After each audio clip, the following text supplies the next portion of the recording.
things before we get started. If you know someone who wants to play in a Geomeric game, send them my way. I'd love to talk to them about either getting on a waitlist for a campaign or getting into one of the one-shots I'm going to be doing here in December. Speaking of those one-shots, those will be early announced over at patreon.com/Geomeric, and then following that over in the Discord in the FYI channel. Do watch for those. Those are going to be announced here very soon, likely in the next week. So be ready for those. Also, the GM tip videos and archives go up over on YouTube. If you do like those, do hit the thumbs up. It does help me out a ton. And the clip contest is currently going on. If you guys have a timestamp from an episode that you like, go ahead and toss that timestamp or the video clip into the clip contest channel in Discord. You'll be automatically entered to win one of these Pixels dice. These are Bluetooth-enabled dice that you can customize, and all the lights, all the faces have individual lighting, and you can do special effects, and you can even roll the die and have the die rolls go into Roll20 or your other favorite virtual tabletop. So check that out. That's the clip contest going on. Also, at geomeric.com, I have Holiday Iris magnets. If you put one of these on your fridge or on your car, I guarantee, money back guarantee, that you will not see any rust monsters near your car. Guaranteed. If you do see one, go ahead and let me know and I'll give you your money back. But these magnets are amazing. All right, let's get you guys started because it's that time. You guys play some D&D. You guys are adventuring in the lands of Toivoa. Most recently, you are sailing aboard the Manigath's Might out here near the ancient wastes on your way southwards as you are on a quest to collect political power and influence in order to talk to the Lady of Shadows in Ochukvuk.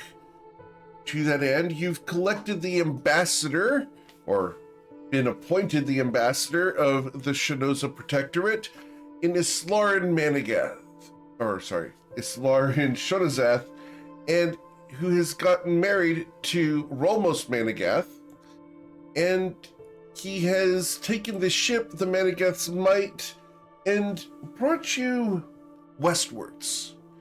In order to make your way southwards, you've got to round the ancient wastes, a place of death, decay, and horror. Last week, the ship was assaulted by a collection of dragons, each with 2 heads and dripping acid. That's where we are picking up in the middle of pitched combat. And it would be Islarin's turn. If only we had an Islarin Shonazath here, like we do. Do we not? Dun, dun, dun, dun. Talk about timing. Awesome. All right. I'm glad It's you like were a- able to make it.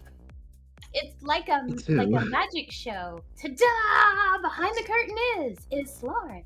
Speak and she shall appear. Paladin is never late, or is she early? She smites exactly when she means to. Yes. Why do I get the feeling that you slid into position at the exact time that this started? I mean, literally, like I got in like as you were doing the recap. So May or may not have been set in the movement to the secondary location. Well, I'm going to move in closer to this enemy and try to hit it and smite it. very well. And we are talking about over here. Yep. So with the 16, as you swing your trident, it unfortunately wraps around it and then unleashes as you have missed it. Right. Good. Full arm strike.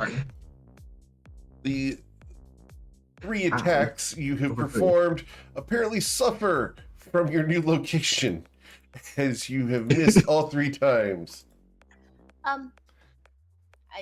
I'd reconsider. That's your my dice, job. your digital dice. Yeah. All right. So, And the sad thing is all of those are with a +10. indeed. Yep. And like I ran the numbers, and our dice last session were not like technically unlucky, and yet here we are. Here we are. It's almost like you brought the dice from Wednesday and Thursday all the way to Saturday. Well, hopefully everyone else has better dice, so I will leave it to Twilight. All right.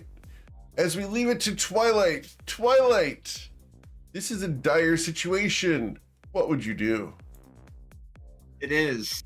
And Twilight is going to burn his last 4th level spell and going all for broke to try and insert that earworm. Maybe he can rickroll this mini Vagradan. The one next to you there? Yes. Awesome. So that is an intelligence saving throw. And it got a 5. Finally, your earworm strikes, and you have left it with 1 hit point, but stunned. Finally. All right. As it had 48 health. He did. We established that last time, but cool. As your spell takes hold, is there anything else you would like to do, Twilight's Call? Yeah, I am going to burn my second wind. Okay. As you recover 6 hit points. Not bad. All right. Then we go to Eowyn. What would our pyromancer like to do?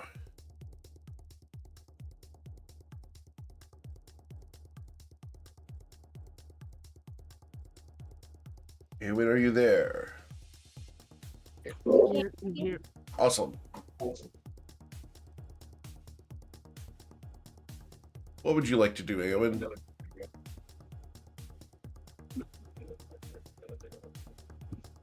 Wow, I have got the ladies dancing today. Don't worry, I was dancing all morning listening to it myself. For the record, I didn't even realize I was doing that until you said something. It's at 1 hit point, right? It is. I guess I'll just throw a guiding bolt at it. Guiding bolt? Okay.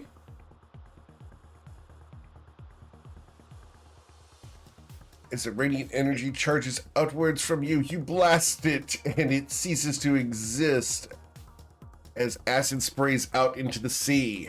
Good shot, Eowyn. Anything else you'd like to do?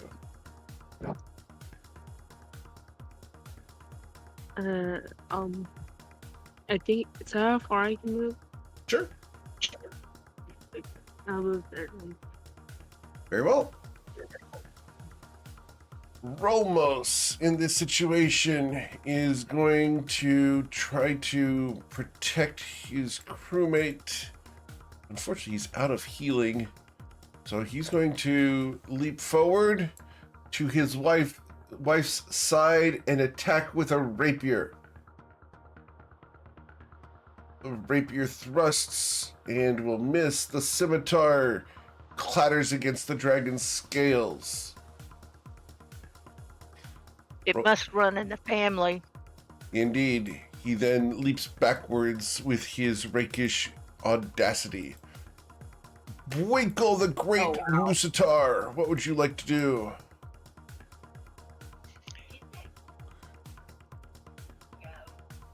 Wrong button.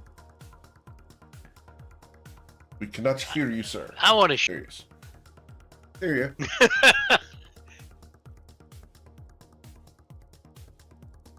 Wrong button.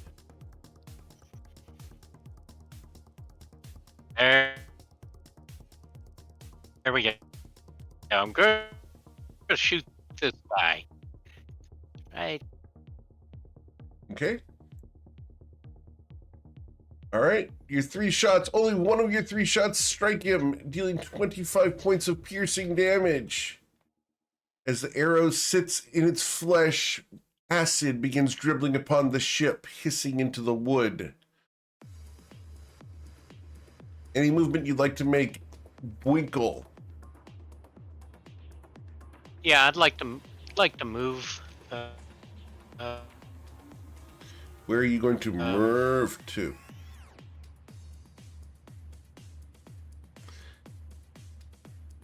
Right there? Awesome. Sweet. Then we go to Ayla Taylor.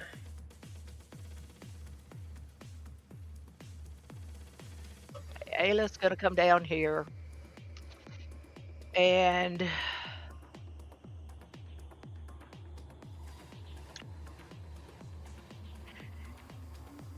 yeah, I'm gonna cast Guiding Bolt at Cutie Pie here. Yes, ma'am.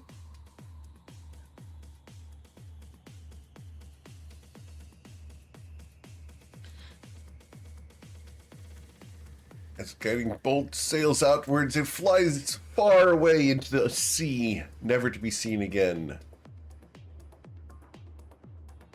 Well, not that one. Well, let's see.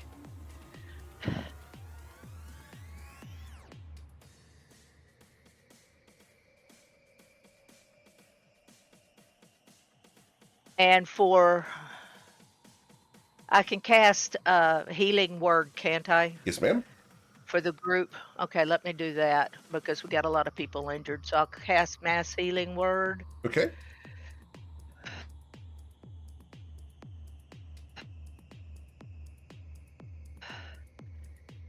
And everybody gets 9.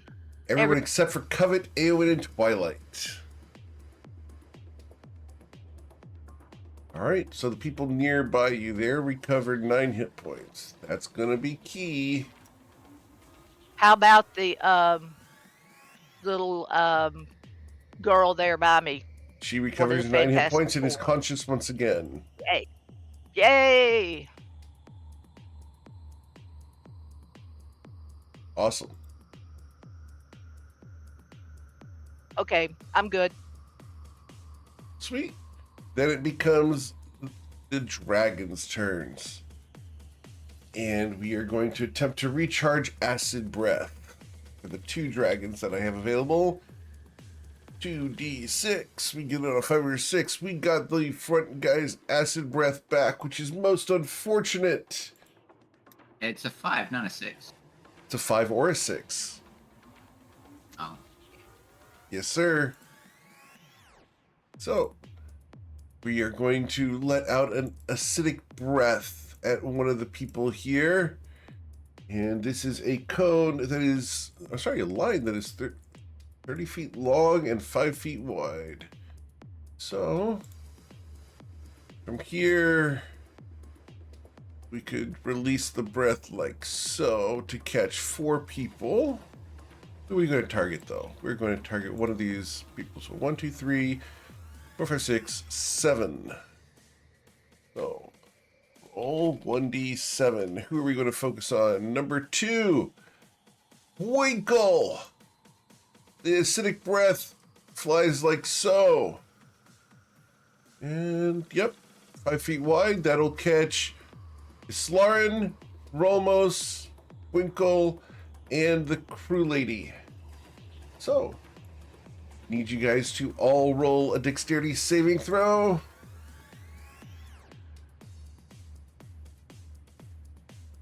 Rolmos is going to fail. Romos is going to succeed because he is within 10 feet of me. Very well. Cool. So he succeeds and takes no damage thanks to evasion. Winkle, you will suffer 26 points of acid damage. Hey, Winkle's in the aura from his line, too. Winkle is as well, but Winkle, Winkle doesn't need my help. yeah, Winkle doesn't need the help. He just takes the half damage. I'm going to use my inspiration to reroll this save. Very well. The crew person at the far end there succeeds and thanks to evasion takes no damage. 6. So did Winkle suffer 26 points of acid damage?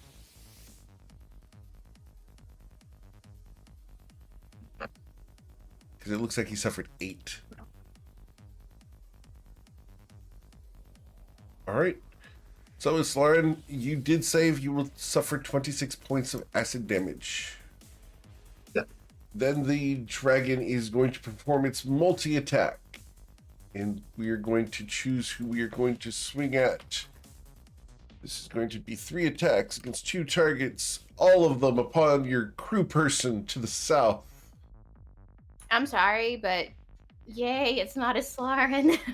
She's had I enough. don't, I don't, I don't, I don't want him attacking the crew person. So your It's fewer hit points than me. crew person In will general. suffer 24 points of damage as she is slashed twice due to the claws.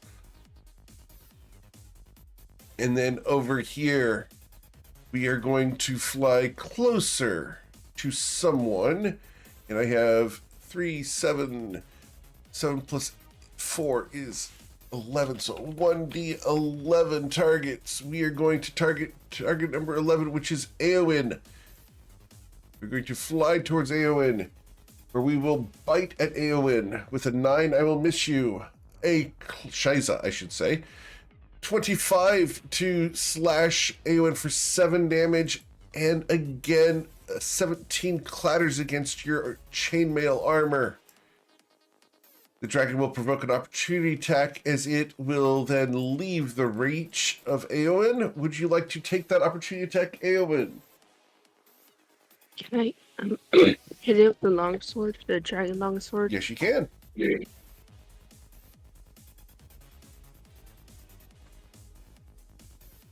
Unfortunately, your longsword missed as it is too swift for you. Near the front of the ship, this dragon does not wish to stay aboard the ship. It's getting too pummeled by the melee strikes, and so it will also retreat off the ship for a moment, provoking opportunity attacks from Miss Lauren and from the crew person. Crewman misses. Lauren, Is Lauren, also choose your misses. dice. Is Lauren also I don't know misses. how to change my dice on D&D Beyond, so... Oh!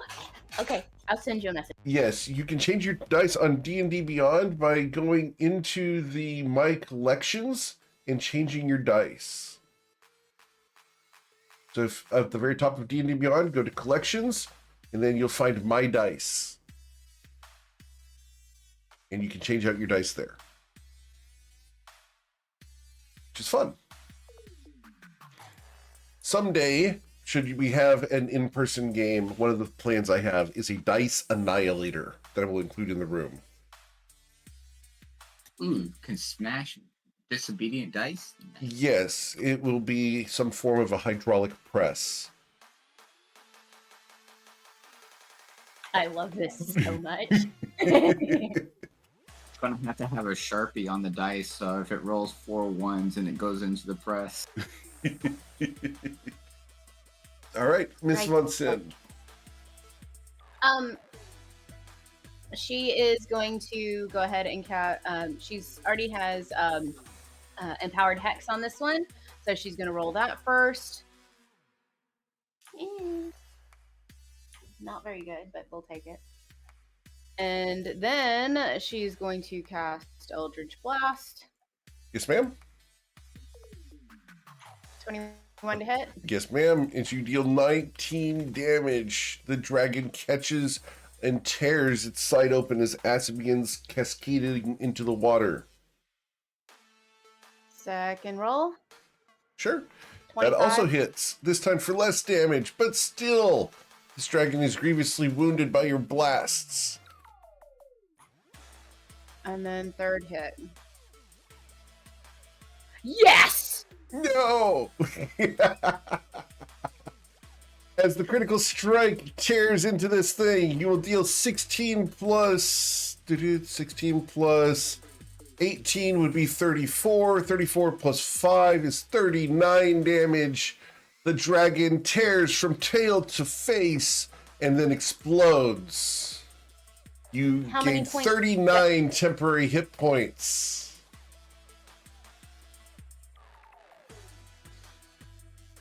Getting the crit right when you want it. Yes. She then turns her attention to this one, pointing at it, and says, "You're next." Okay. I don't know why And Blink is all the way out there. bonus action. When I you am- moved, When you moved the dragon, he came with the dragon. Um, Yoink. so bonus action. No, I've already Moves. got my bonus action is putting the empowered hex on this guy over here. I don't think you can reach him. I think the reach for that is 60 feet, if I remember properly. Okay, let me go back and look. I could be very wrong. It is 30 feet. Never mind. Okay.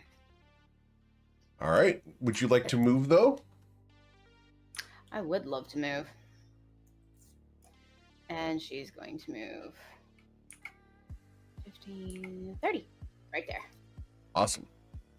Islaren Shonazath, what would you like to do? Let's see.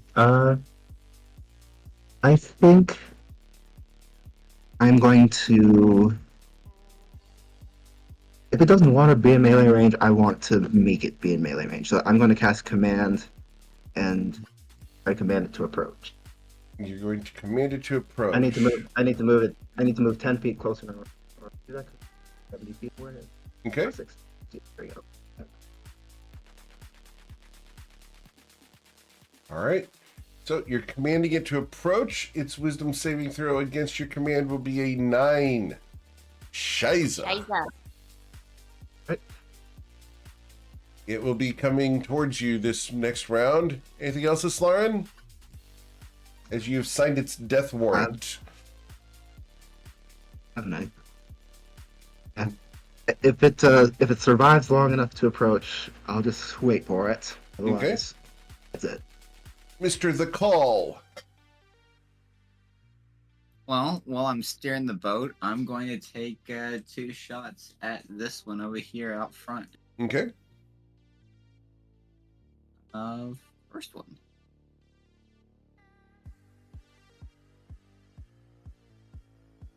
As you shoot between the rigging, you will strike it, dealing 25 points of damage.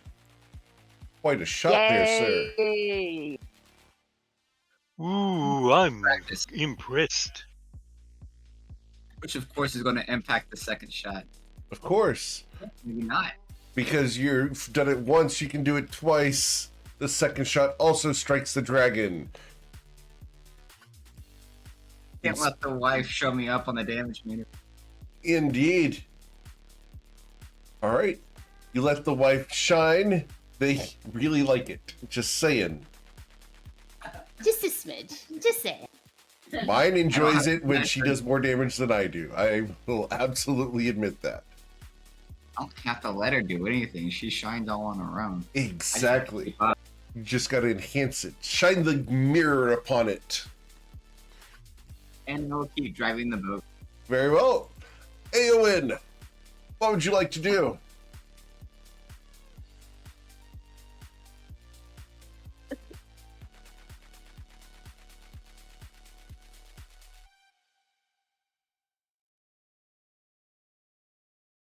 Sorry.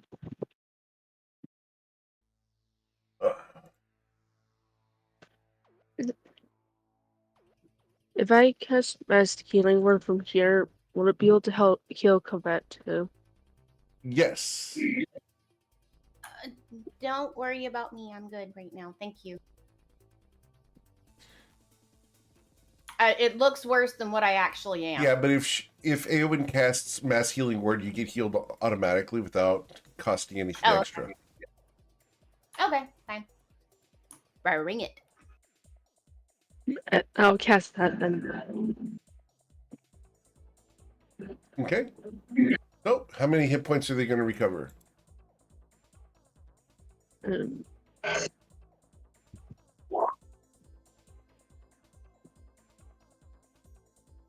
Awesome. So, all of you will recover 5 hit points, including the crew person off to the back.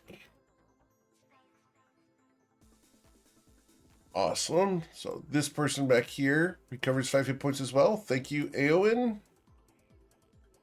Anything else you'd like to do? You still have your action and your movement. I'll move over here.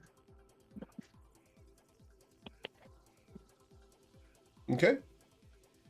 Sweet. Then we go to Rolmos.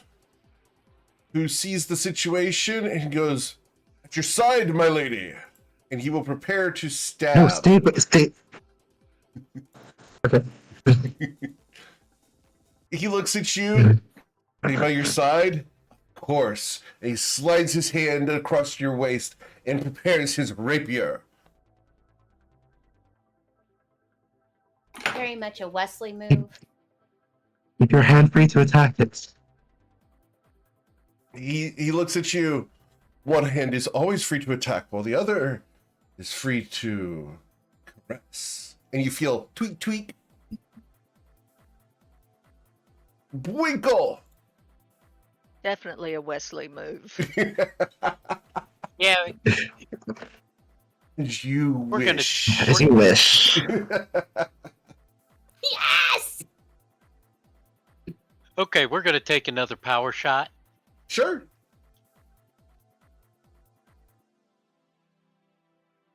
And with a 19, you will strike it, dealing 27 damage. 21 damage is added on top of that for a total of 48.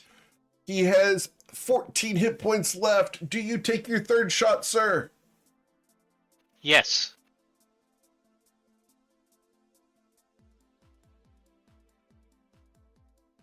Winkle, your third shot sails harmlessly into the water. Pride goeth before destruction. That's when you look over, and with her hair flowing in the wind, Ayla Taylor, what would you like to do? It's that whole slow pan over to the beautiful woman on the deck. Boykle, Ooh. you've set her up for success. Yep. Well, I'm going to throw guiding bolt. It's the only thing I got that'll reach. So here we go. As you do this, Rolmos is going to begin to pressure in the middle of Islarin's back. Islarin? Ayla? With a 17, you also miss. The guiding bolt sails harmlessly into the sea. All right. I don't know why I hit it twice, but Unfortunately, that missed. Did you want to do anything else? I'm going to move forward just a little bit. Very well. That's it. The dragon is going to move closer as it approaches Islarin. I will try to. As it enters my reach, I would like to. As it Good. oh, as it approaches, I'd like to take my full-arm master opportunity attack. Right here. Okay. It has to be within 5 feet. It does it when it's within 5 feet of me, Okay. and it's only 5-foot reach. And with an 18, Islarin, you slay the dragon. Rolmos looks at you. Whoa! Well done, my lady. And he's going to sweep the leg, Islarin, and dip you down in for a great kiss. Mwah! As he stands you back up, well, we do appear to be quite safe now. Ramos, come get the helm. Of course, Twilight.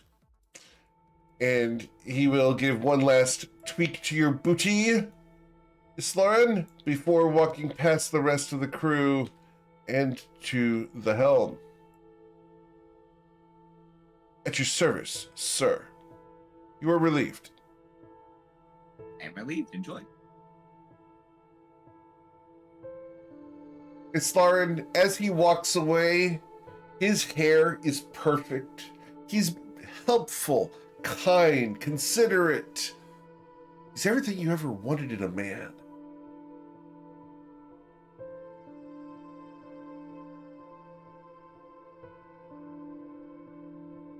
Just watch him for a moment from across the ship. He smiles at you and winks.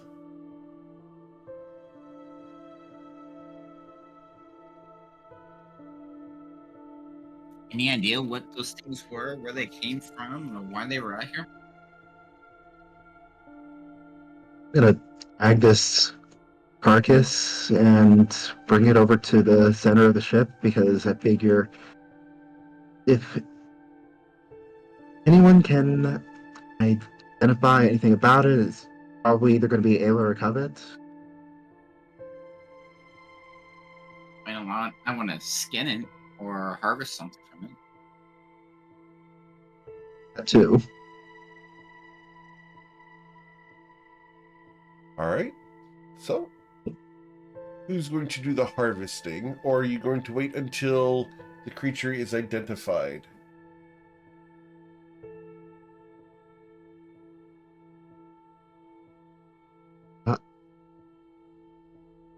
Twilight, are you going to I'm harvest gonna- before identification or after? I will wait until they are done with it before I go in and harvest it. Okay. So who's going to try to identify this thing?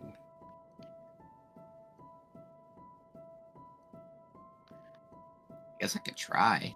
Well, I don't have identify, but I do have speak with the dead. But I don't know if that I can speak dragon. All right. So Twilight, can I get a history check, please? Yeah, because I'm fantastic at those. I will give course myself guidance for that. Sure.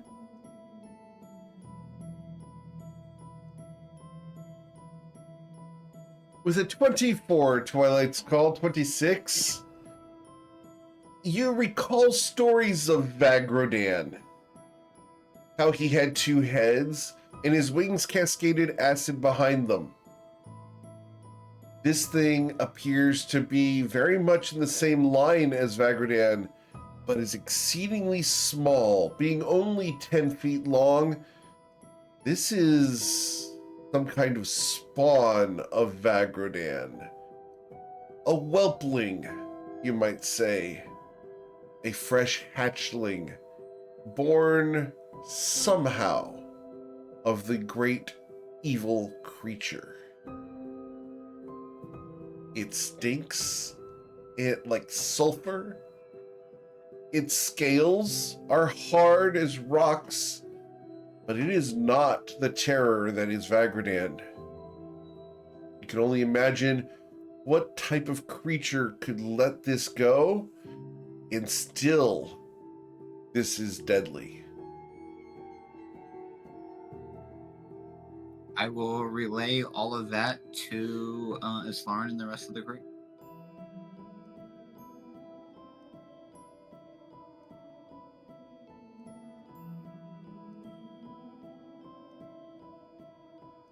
We can Anything else you wanna- spawn 8 of these just to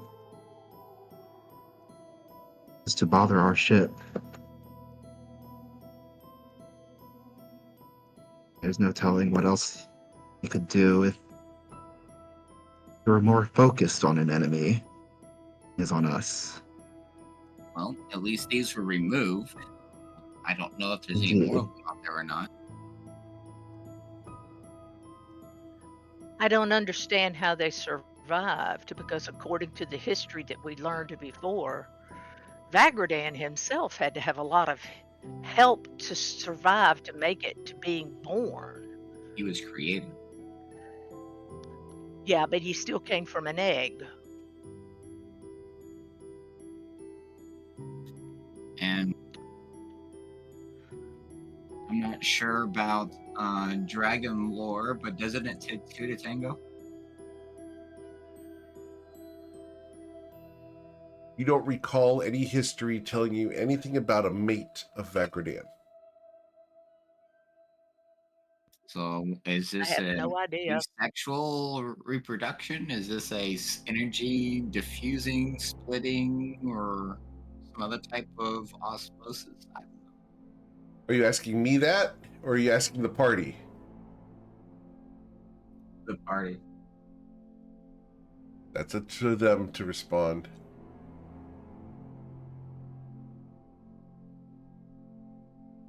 I have no idea.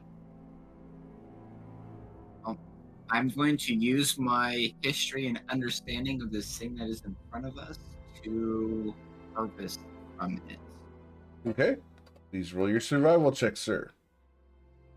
I am interested in gland and hide. Very well. So the gland, you're shooting for a 20. Oof. All right, guidance.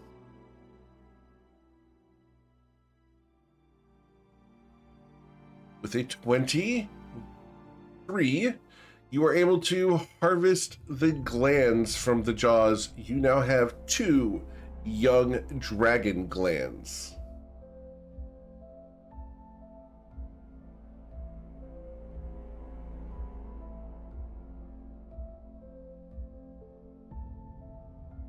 And then the hide you wish to attempt to harvest? Yes. Okay, please roll another survival check. Also a guide.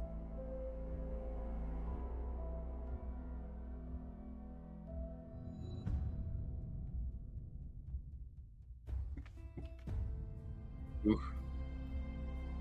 All right. Unfortunately, the hide is too hard for you to harvest, sir, and it is ruined, as is your knife, because you failed by more than 5.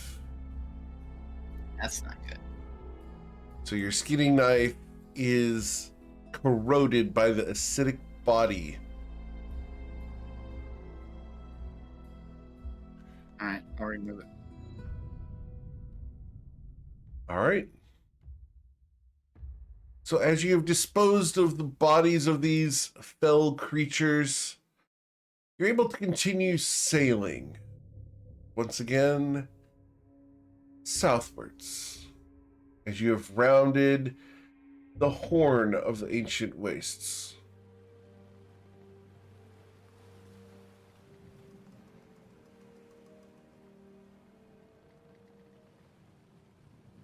What would you guys like to do?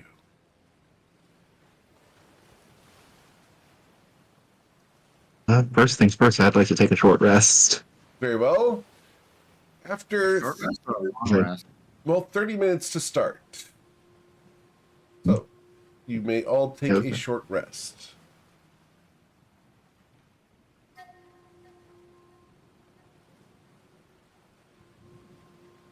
So go ahead and click the short rest button. Go ahead and use whatever hit dice you need to in order to recover hit points. And get whatever class features back that you can.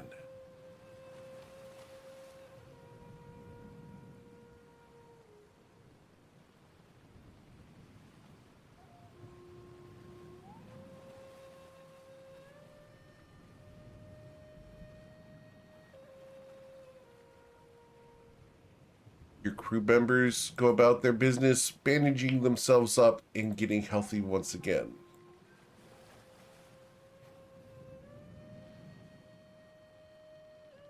I'm just gonna keep an eye on the shore, just to be alert to if anything else tries to approach us. Can I get you to roll a perception check?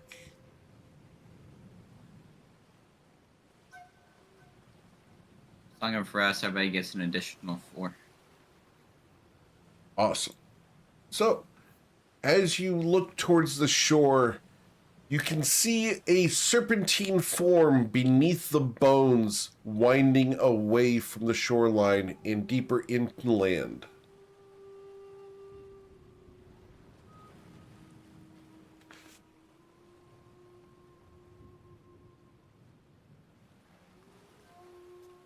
Hey, Lauren, do you see a serpentine form there on the shoreline underneath the bones? That is an oddly specific question, Twilight. One job on this ship. But yes, I do.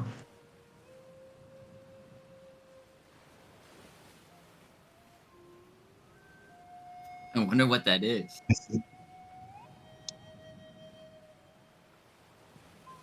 Does it look like it's 3 miles long? Or shorter than that? Perhaps longer. Oh no. Longer than 3 miles long? That can't be good. Yeah, it's so long that it takes almost an hour for it to wind its way away. There's something bigger than Vagradan? Or Wow. Vagradan has grown. Yeah, it slowly winds its way away. It's not interested in you. That's fortunate. If it had been, The sh- based off of its size, it could have swallowed the ship whole. It's under the bones? It's under the bones.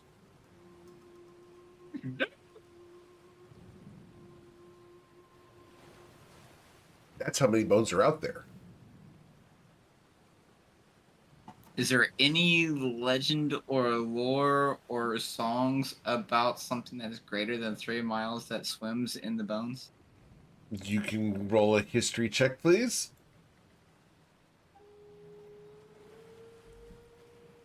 With an 11. The only thing that you've heard that could be of such colossal size would be either Vagradan himself or perhaps one of the great bone worms of the ancient wastes. Couldn't have been a bone worm, could it? Based What? off, can I get an insight check, Twilight, now that you're thinking about it? With a 7, obviously that's what it's got to be. Definitely a bone worm. You see how much bones are out there? Of course it would attract worms. Do worms even have bones? Oh, I No, suppose they that you don't. meant worm with a Y. I mean, if earthworms eat earth, then do bone worms eat bones?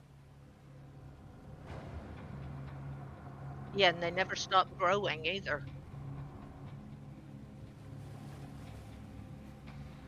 And if there's nothing else out here to prevent it from feasting, then it'd have nothing but time. Wow.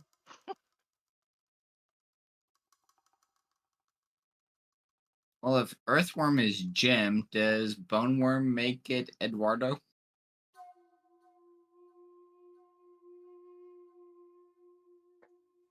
Afraid I have lost the notion that you are trying to reach. Fortunately, Eduardo does not have a spacesuit.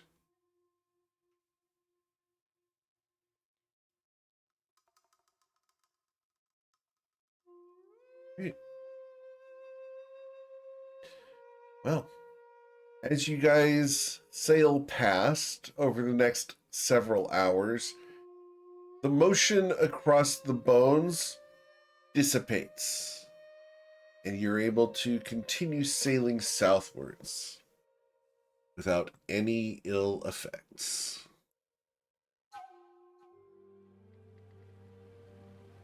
As noon passes, the sky clears. Is there anything you would like to do this afternoon?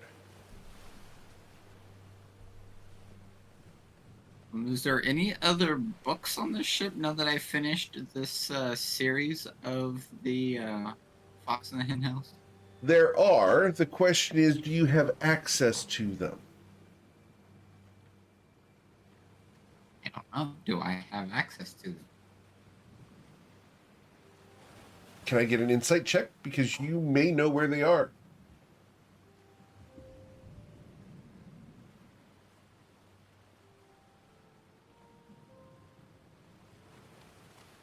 Good 20? With a 20, you know that Islarin is a big reader. There's probably some good books in her quarters. Rolmos, being a good husband, would not have set out across this voyage without bringing some literature for her.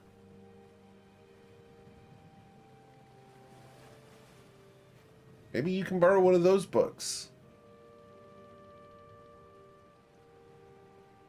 Yes, Lauren, got a question for you. Listening. So I've got these 3 books: Weasel in the Meat Locker, Minx in the Hen House, and Ferrets in the Farmhouse. I was wanting to know if you had any other books, and maybe we could initiate a trade. Of many other books. Are you seeking to borrow one? Absolutely. Anything of oh, I don't know, what genres do you have available? Mostly historical fiction, mythological fiction. You have any interest in reading about paladins of the past of the Protectorate, there will be no shortage there. Now, are these spicy adventures? Some are spicier than others. For example, uh, these stories, well, I'm I going to give see you a in few titles what here, regard. Slaren, that I've got for you. Smiting in the Darkness. Here's 10 more for you.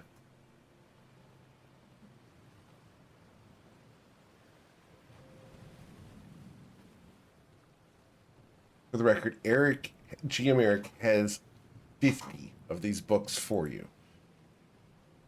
I'm just releasing them piecemeal because I don't want to show all my cards.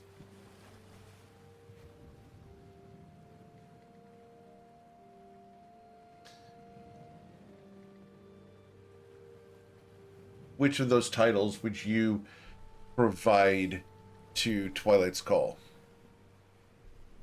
Or recommend? Is it on a scale of 1 chili pepper or 5? I believe.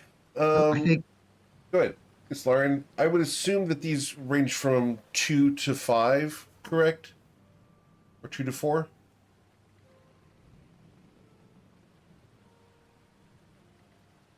it's actually 10, not 4, 1d10.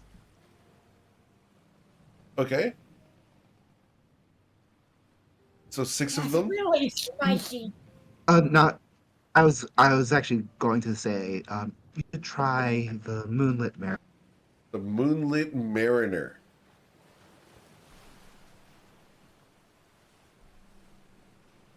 Interesting. Now, is this Or to there are some that are in my collection that you were to get your hands on them, may be worried about too much concentrated in one place. you have my attention, madam?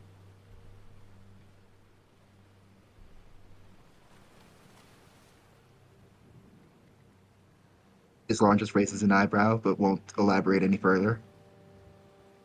So I have these 3 books. I was looking for a 1-to-1 trade or temporary utilization. So you mentioned the first one. What about the other 2? Did not mention any other two. I see. Well, Are okay. you going to ask for 2 more, Twilight?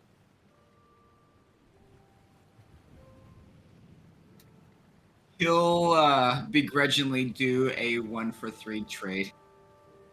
Well, no, it's not actually. That's not what Islam was trying to imply. What was Lauren trying to I mean, imply?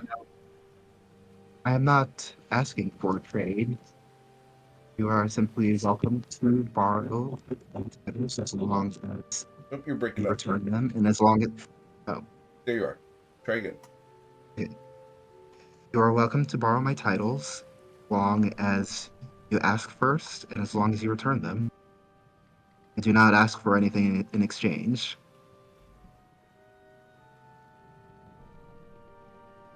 I wouldn't even begin to want your titles. No, that's very much for you and your family and your position. That is not something that I'm wanting to impose upon whatsoever. I apologize if that was construed otherwise.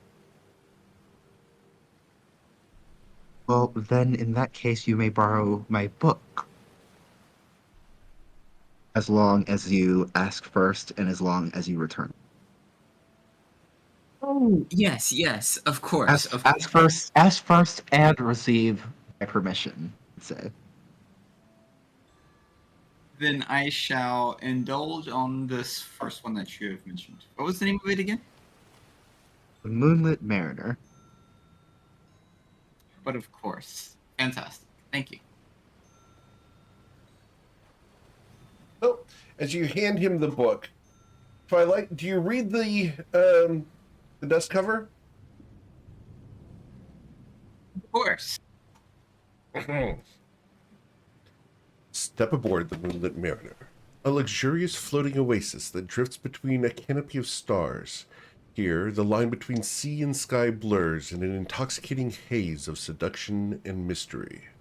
As waves gently lap against the ship's hull, shimmering dancers adorned in pearls and iridescent silks sway like sirens in the moonlight, weaving spells of forbidden allure. Each night, the mariner transforms into a haven of tantalizing escapism, where whispered promises and fleeting glances ignite passions as deep as the ocean itself. Exotic cocktails flow as freely as the desires they awaken, while intimate alcoves and private cabanas offer secluded retreats for hearts daring to venture beyond the ordinary. The Moonlit Mariner isn't just a destination, it's an experience, an odyssey into a world where romance meets decadence, and the sea holds all of your most intimate secrets. Come aboard, and let the tides of enchantment carry you away.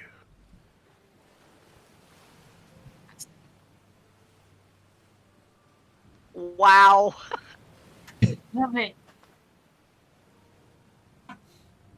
Covet hears her voice. He hears somebody call her.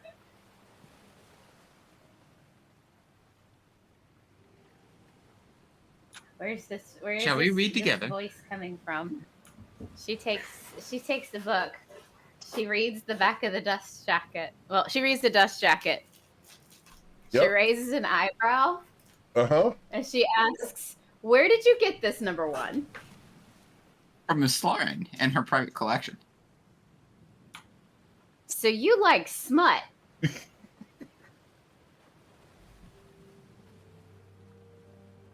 How else have you been tantalized? Is this one we read together? But of course, my lady. Does this Lauren know? She's the one that procured it for me.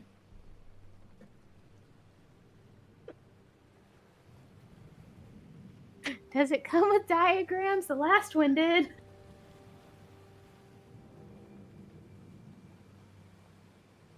Well, do No. you open the book and look for diagrams? Oh, I do. I would. They're not diagrams. This one is not near as analytical. However, the pictures included, Covet von Sin, leave nothing to the imagination, as they are full color paintings inside the book that have been hand drawn specifically for the Shonozath collection. Well, I've seen more of this Lauren than I ever wanted to see. I know it's not as Lauren, but yeah. It's definitely got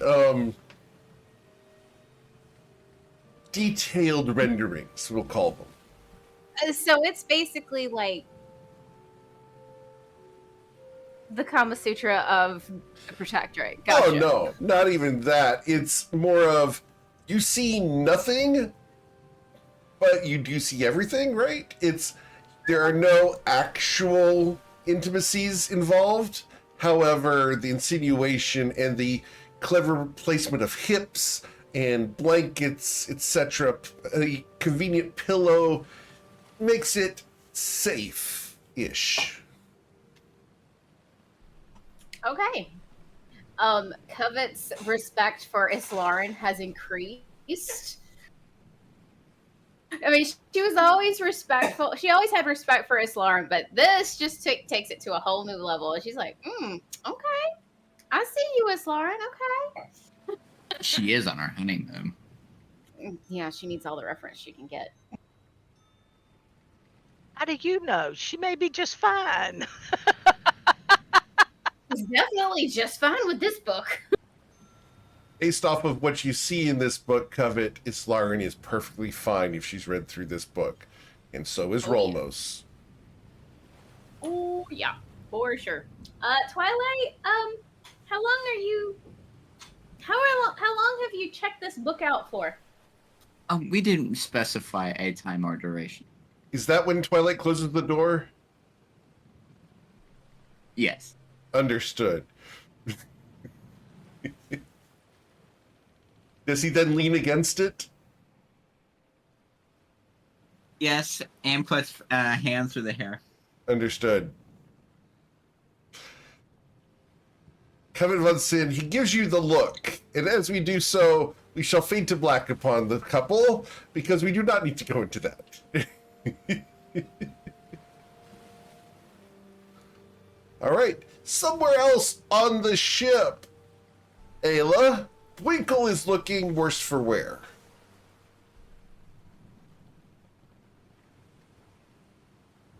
My poor little moose. Do you need some help? Yeah. Yeah. Come on over here. Let's see what we can do. Are we As gonna play doctor again? Are we gonna do what? Are you gonna play doctor again? Speakers, man! I don't play doctor. she doesn't play doctor, Winkle, she I works doctor. Ooh, I get examined. Let's see where your hurts are. Does it hurt? Ooh, yeah. We're Ooh, going to yeah? fade to black on those two. Yep. Don't need to go into that. Eowyn, save us. What are you doing?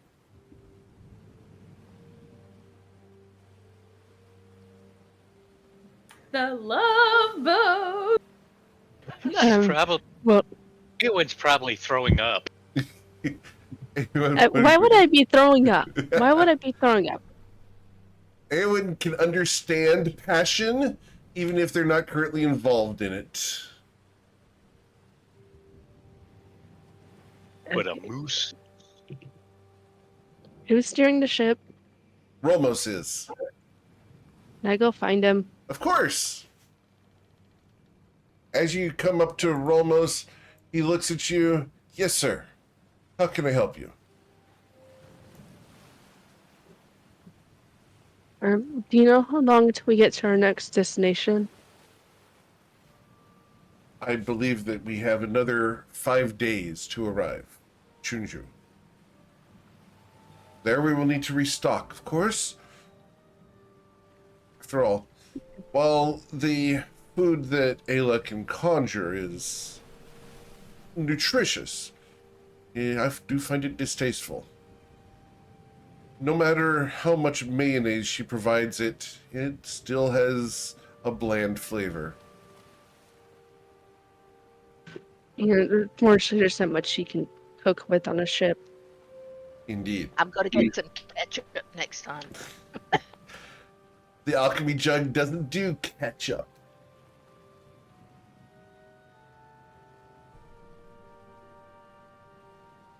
All right. So, did you have any plans before we arrive at Chunju, or once we do? Eowyn? No, I'm just sort of passing time, I suppose. Not much else I can do. Indeed. What do you think of these wastes that we see there across the shore? They seem terrible, and we keep seeing ghosts.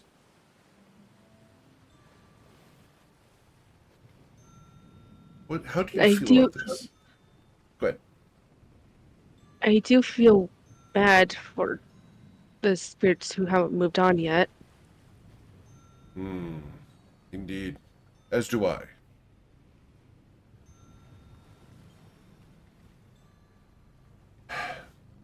But I do not believe that we can sate all of them. Look at that sea of bones. There from ancient war with Vagrodan, collected from the armies that he slew. How could someone do such a thing? There are rumors that he has returned. If he were to attack, would we even have a hope of success?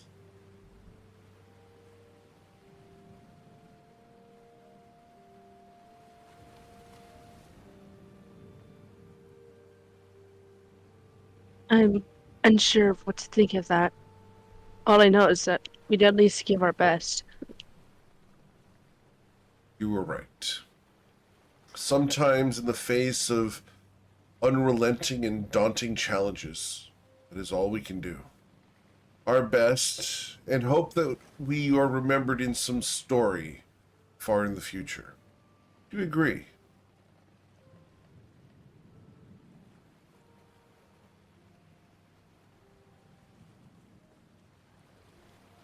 I do agree that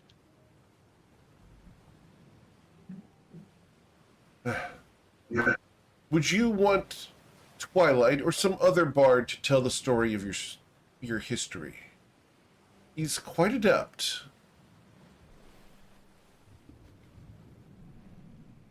I think I'm good on that. For myself, I would relish the opportunity to have my story told by Twilight. So if I die, would you ask him to eulogize me? I believe there's an opportunity for a great song to be created. At least, I hope so. I hope I've lived that life.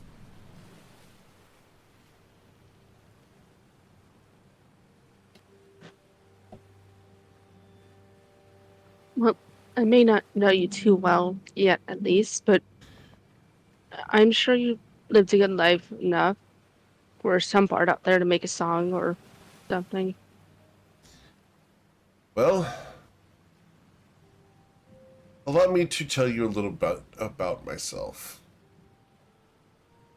if you are willing. Because I know very little about you. I would like to get to know you better, sir.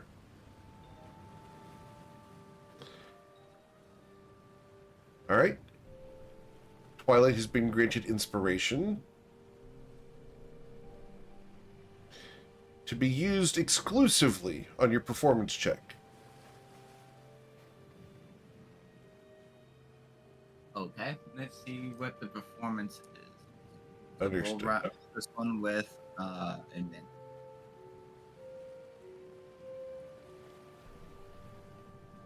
All right. Would you like to re-roll that, sir, using your inspiration? Absolutely. Okay.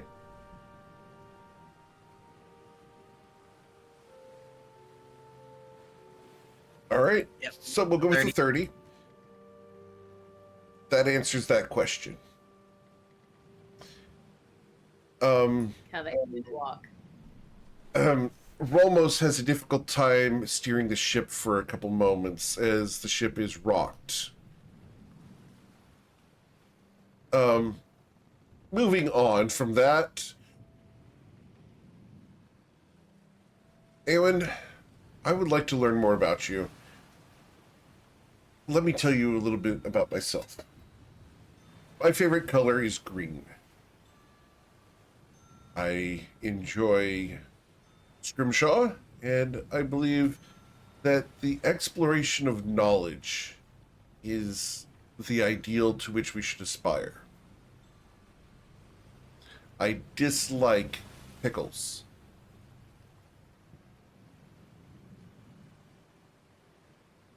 about yourself?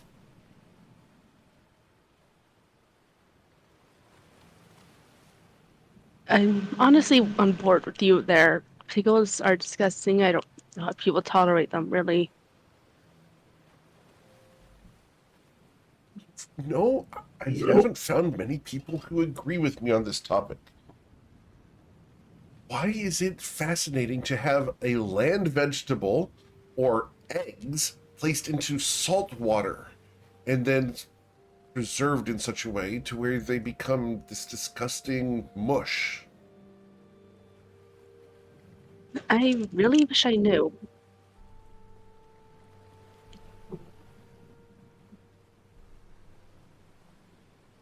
So what is your favorite color, Awen? My favorite color? I haven't given it that much thought. I'm sure But, that there's something that you enjoy looking at.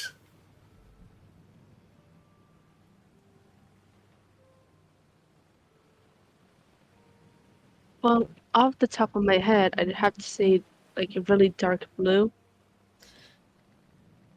Interesting. As in the color of the dusk just before nightfall? Yes, actually, that's a perfect example of it. I can understand your fascination. I appreciate a good color choice. So, what do you think of our new crew member, Bwinkle?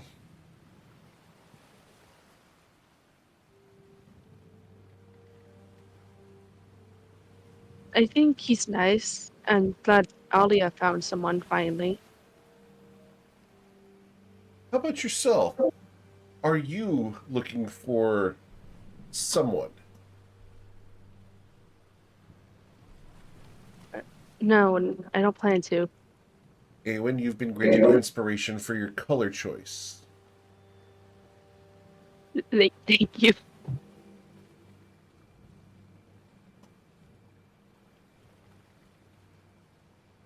Well, may I encourage you to keep an open mind. You never know when someone who could be a friend might become more.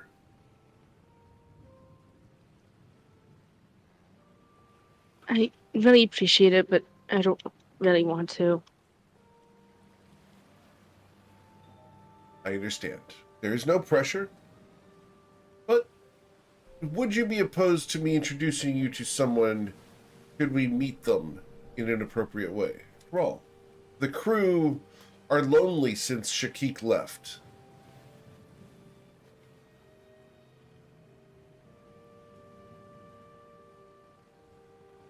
I would be willing to meet them if you offered, but I don't plan on going beyond that. Well, I'm sure you've been introduced to them. After all, they were at the fancy club that we went to during the bachelor party.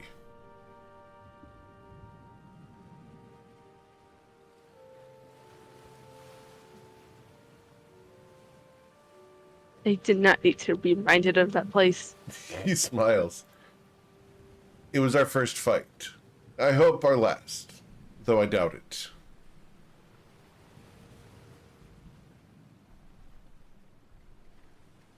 You mean the fight between you and me? Indeed.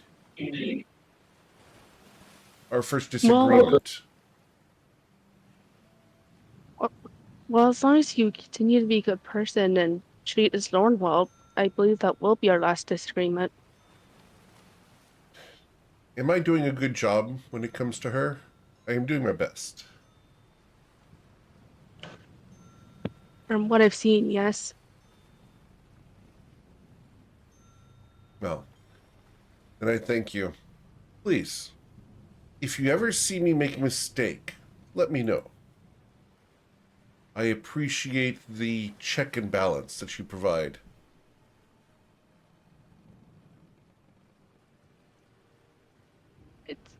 I would don't really see it that way. Just I care about everyone on the ship, so As do I. But mostly for Slaren. You understand, I must say that. I understand. Well, if you would not mind, would you mind taking control of the ship for a few moments while I grab a snack? The combat was quite tiring. I don't know anything about how to drive a ship. The waters here are calm. Simply hold this wheel and point the nose of the ship in this direction. Steer to the left to go left and to the right to go right. I will only be 5 minutes. I think this is a bad idea. I'm sure you'll do fine. Um, And he will grant you bardic inspiration. And he will grant you guidance. Please roll your survival check, Aowen, as he steps away from the wheel. If you don't take control, the ship is going to capsize.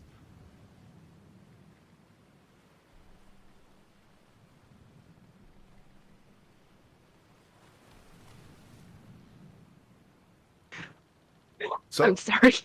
add 1d10 plus 1d4.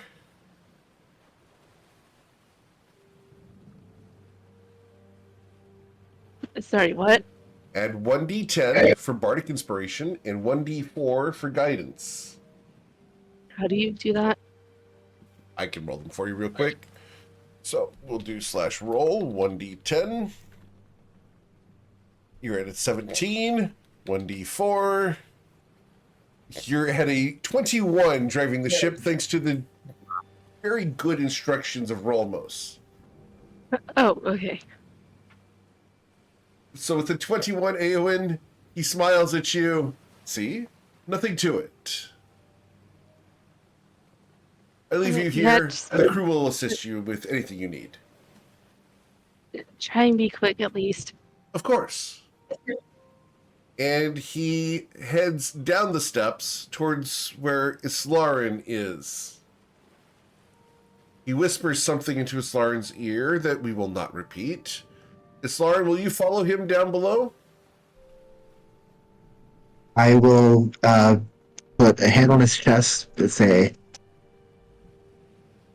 I'm going to stay up here a little while longer, just keep an eye out on things. He will take your wrist, hold your hand up to his lips and kiss the palm of your hand. And then head down below decks. He returns after 3 minutes with wide eyes and a fearful look. Shaking his head, he passes Islarin and hands her half of a sandwich. Sometimes one should not walk in the galley.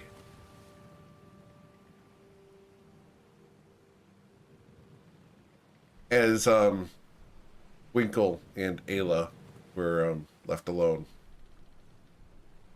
As he comes back to the ship's wheel, Aowen, he takes control. See? No harm done. Thank you for the reprieve. I should be good now. Except in his mental state. You're welcome. And, Aowen, where are you going once he takes control of the ship once again?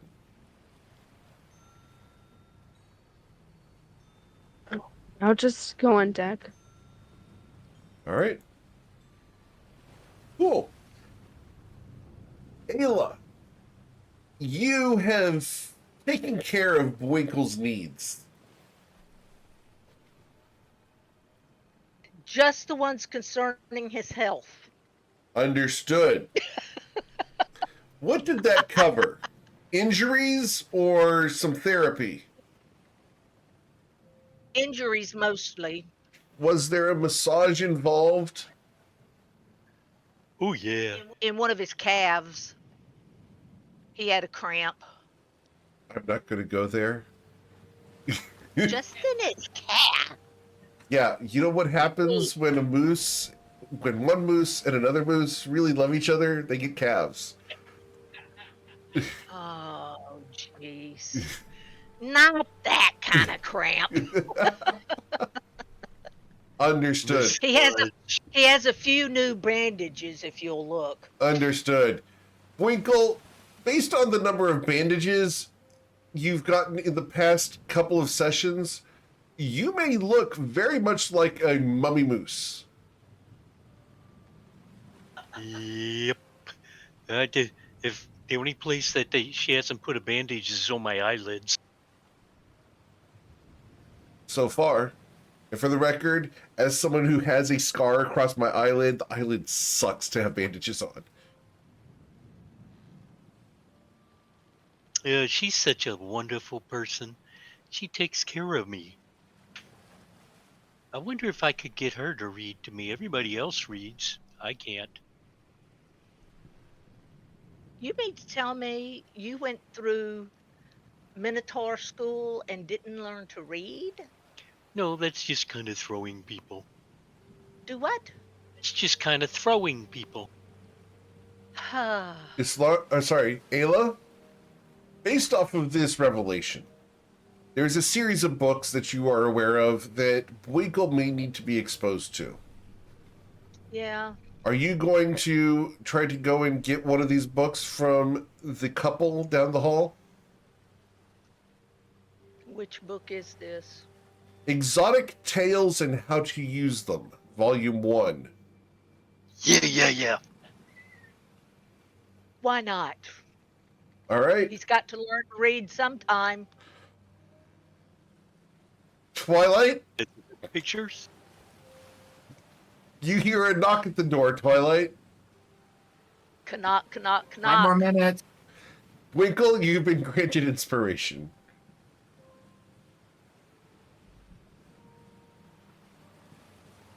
So, Ayla, after a couple more minutes, would Twilight answer the door?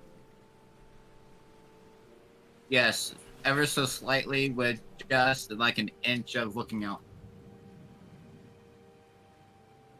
Can I help you? I need to borrow a book. Really? Yeah, I just found out Bwinkle can't read. I've got the perfect book. Really? Absolutely. I was going to teach him to read. I was doing real well with Kiki before he had to leave us. This book wouldn't have been for you and Kiki. Absolutely not. But Okay. again, I've got the perfect book for you. All right. Now, you got two options. You've got Exotic Tales and How to Use Them, or Weasel in the Meat Locker. I think I'll go with the Exotic Tales. Of course. He needs education. I don't want to know. Again, that's between you and No, your student. No, he's just really super naive. Bless his Absolutely. heart. And these tales, they're legendary.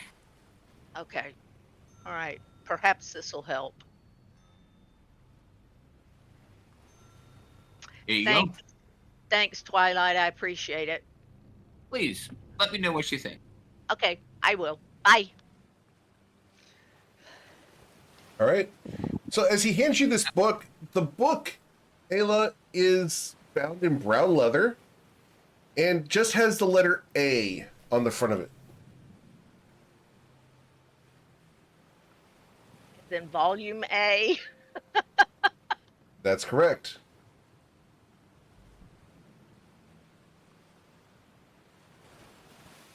Make sure you read the description.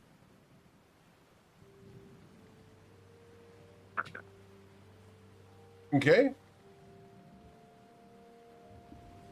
So, Ayla, as you go to read the description of this, it's written in a fairly scientific hand. It says, Exotic Tales and How to Use Them. A primer on intimacy with various races. Complete with pictures, diagrams, and techniques. This volume covers the letter A.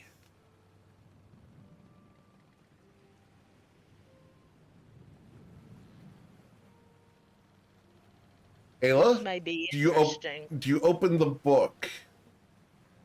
Yeah. The very first one, the first page of this, is a picture of an angel with a long tail looking seductively at you, and it winks. Oh no. It's an animated book. Literally. Do you turn the page to the text? Yeah. As we go into Era Kokra,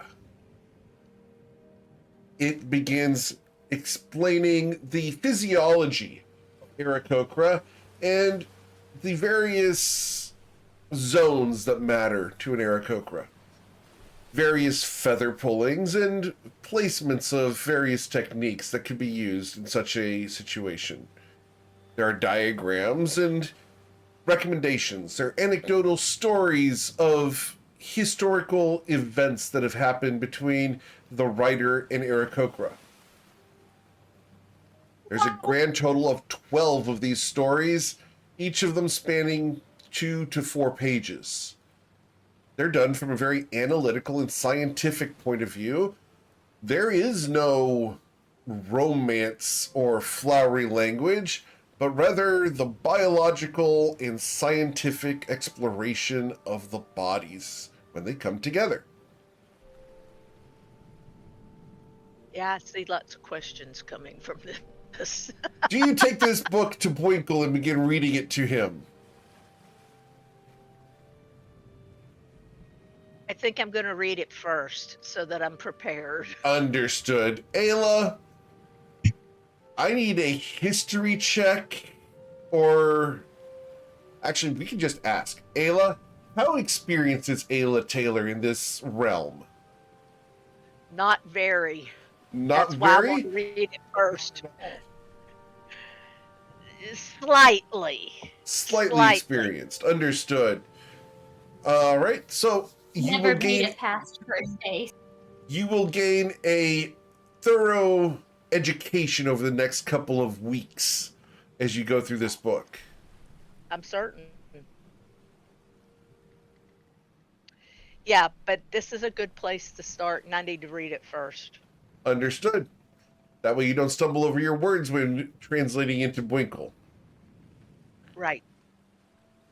Based off of this book being the letter A, Ayla, your passive insight would indicate that Twilight probably does have volume M. Maybe.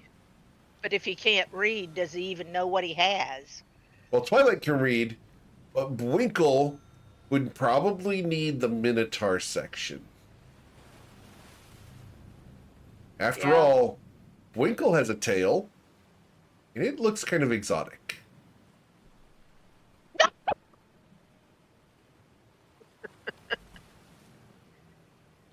Not very big, but he's got one, yeah. I assume his tail is quite long, though. Well, no, your tail's not. And I'd have to be stupid not to notice.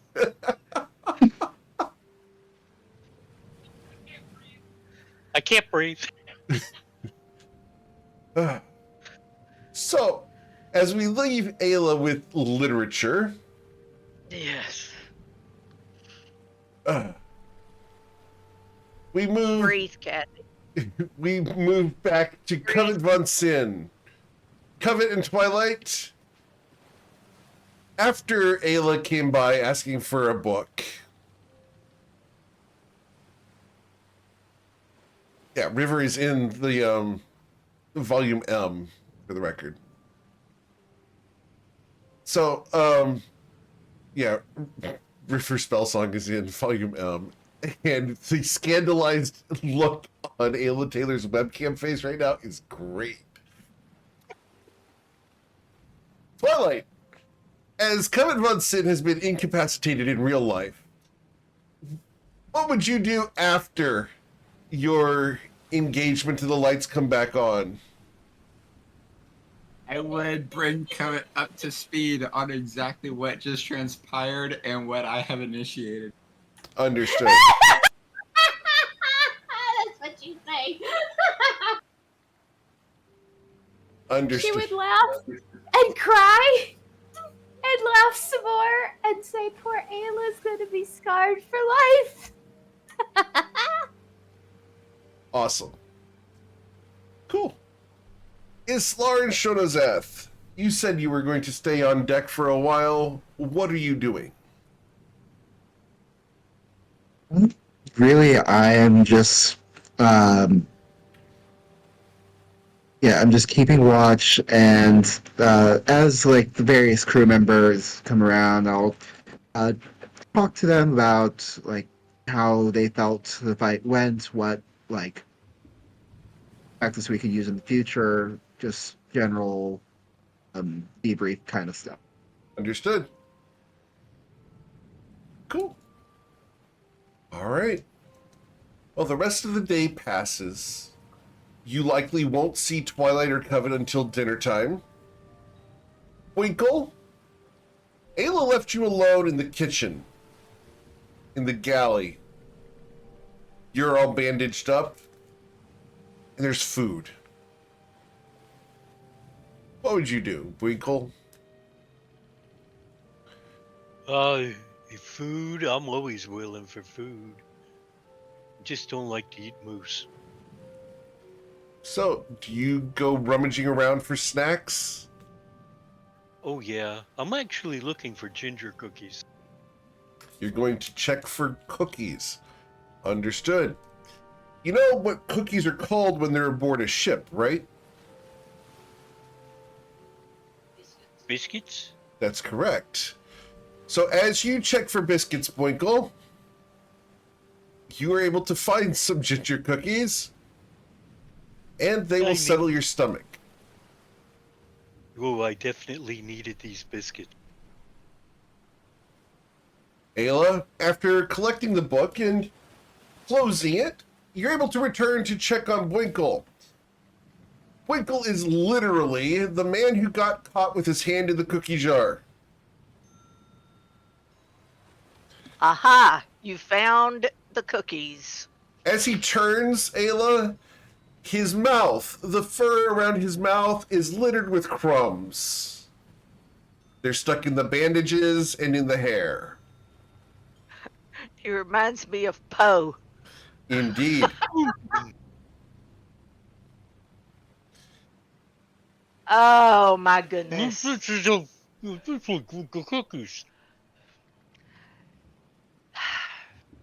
Well, looks like I have to make some more cookies, but I'll have to wait until we can get some more supplies because that was the last of my ginger. Oh, I'm sorry. That's okay. I made them for you anyway. Let's see what we can come. How about sandwiches for supper? Sounds good. I have some fish I could fry up that would be pretty good, I think. I caught them this morning before the dragons came out. Okay, let me get to it. All right. You're welcome to sit and talk to me while I cook if you want to, but I'm gonna have Oh, to get busy on cooking the fish. can I help? You ever cleaned a fish? No. Winkle, wait a second. You should. Winkle. Winkle. Why would fish need to be clean? They swim in water.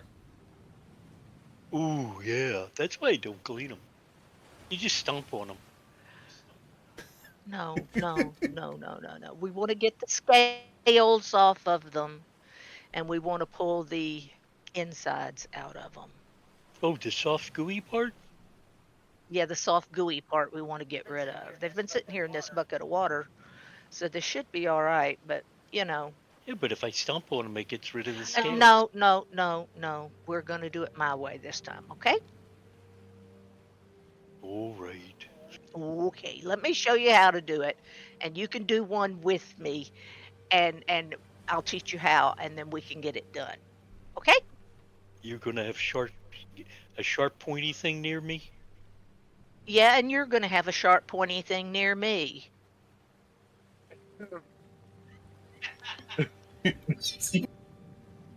Oh, yeah. As we montage the cooking, they go ahead and prepare a meal in close quarters. There are sharp, pointy things involved, and perhaps some slight charge of electricity between the two of them. After all, cooking together makes one grow stronger. Right, Michael? Oh, yeah. And it's a tight little kitchen. It's a one-butt kitchen. It's a one-butt kitchen. Understood. So, Winkle, can I get a sleight of tail check?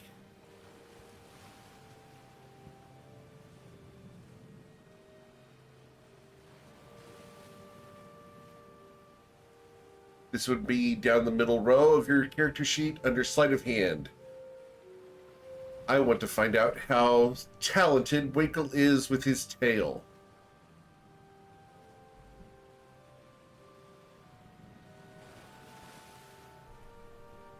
In this one butt kitchen with a 29.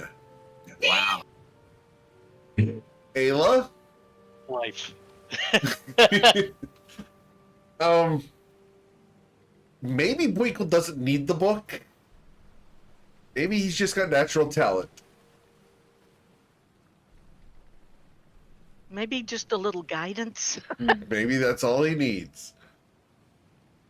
But with the 29, Winkle, would you use your tail to assist you in the kitchen chores, or are you performing some tail-on-tail checking? Tail on tail. Are you getting a little bit of tail, Winkle? Oh, always. You know, and Ayla? you can flitter it around. You are being flittered around, Ayla, as you Yes, I know feel this. some gentle whipping on the backside. You need to behave back there. Winkle, would you stop at this admonishment? A little while. Okay. All right. So as we montage between the two of these people flirting in the kitchen, we pan back onto the deck where Eowyn has found themselves alone for a while. What is Eowyn doing this afternoon alone on the ship?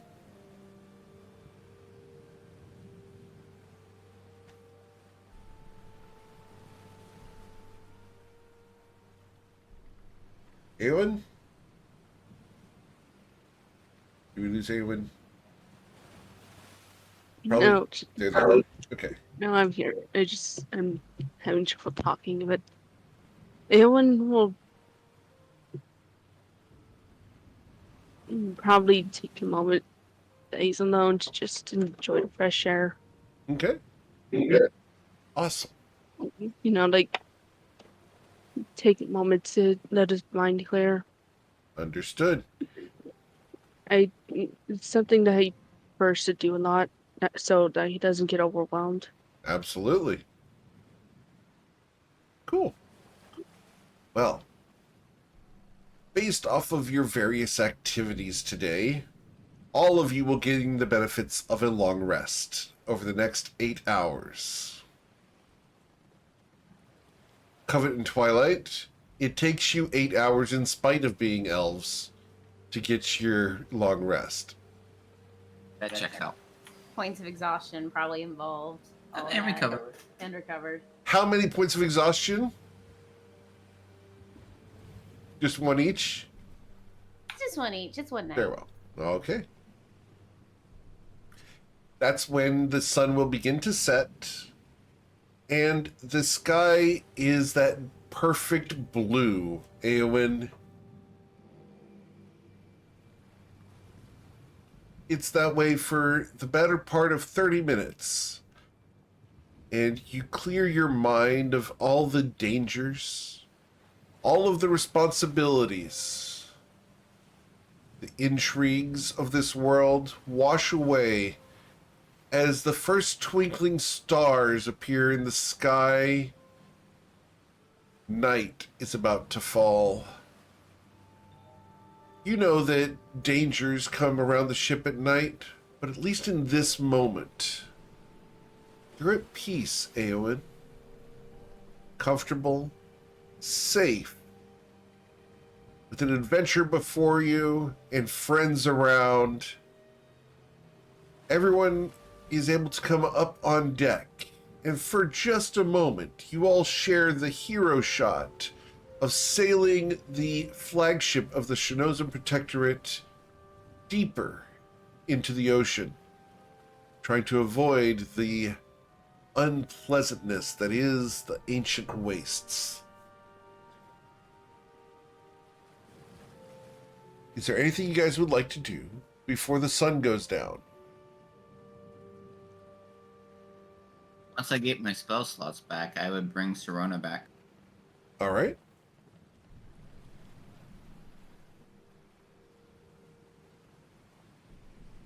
Winkle, is there anything you'd like to do before sunset? I'd like to go to the head of the ship, to the bow, Okay. and look out and let it whisk the wind go across my face. As you do so, do you spread your arms wide? Oh yes, like I am flying. As you do so, Winkle, with your hair and arms and bandages whipping in the wind, you can't help yourself. You feel like you're the king of the world.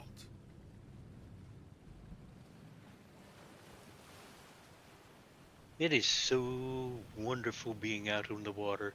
Never thought I would like it.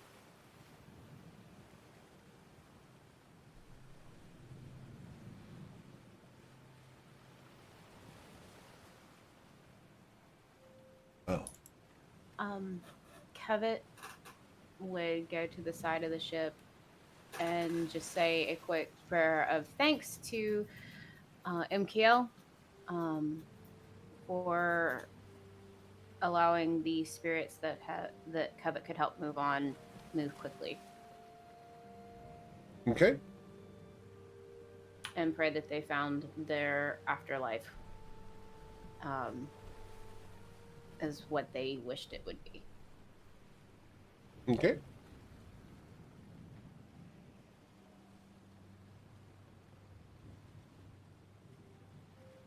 Ayla's going to go back to the back of the ship, kind of by herself, and she's going to sit on the deck, and she's going to just kind of commune with her God a little bit, thanking him for his protection and his guidance, and asking him for wisdom where it concerns Boinkle, because she likes him a lot, but she doesn't know what to do with it right yet.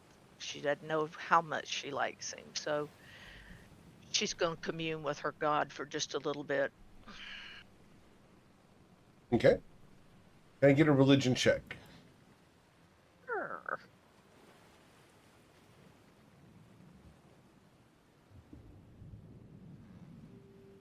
With the 26, you feel a definite connection to your God.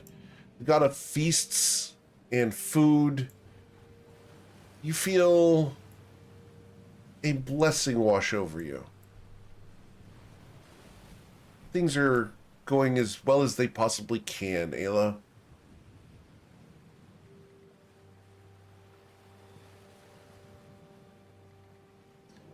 Yeah, and I get a feeling that as time goes on, I'll understand more how to handle Boinkle, and a lot of it lands is in his hands too. Especially So we once you just get have to to wait volume and M. see. Yeah, really. So, so nonetheless, I get the sense that it's just wait and see. Understood. Well, as night falls, who is going to be on watch tonight and who's going to go to sleep? I will sail the boat tonight. Okay. Covet will take watch. She only needs 4 hours of sleep. All right. I'll take watch at dawn. Excuse me? Yes, Aowen? Can anyone stargaze tonight? Of course. Okay, thank you. All right. Well, as you guys are sailing, Twilight, the water and wind will become calm. The ship ceases moving forward. Twilight.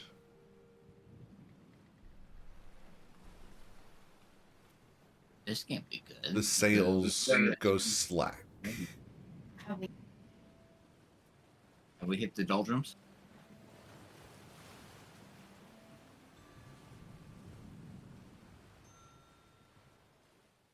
Didn't know there were doldrums out here.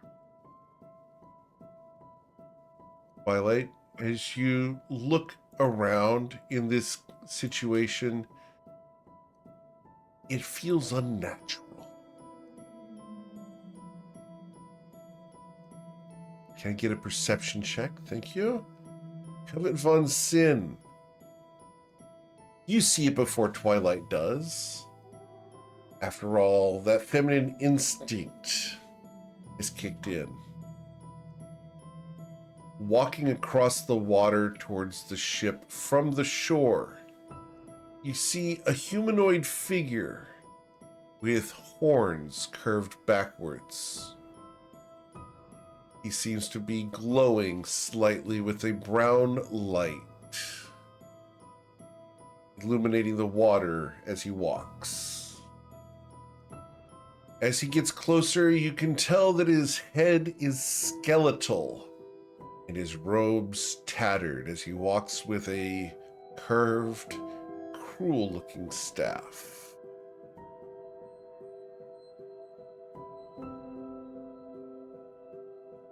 Okay, so first off, she knows that they've been coming across many, many, many, many ghosts.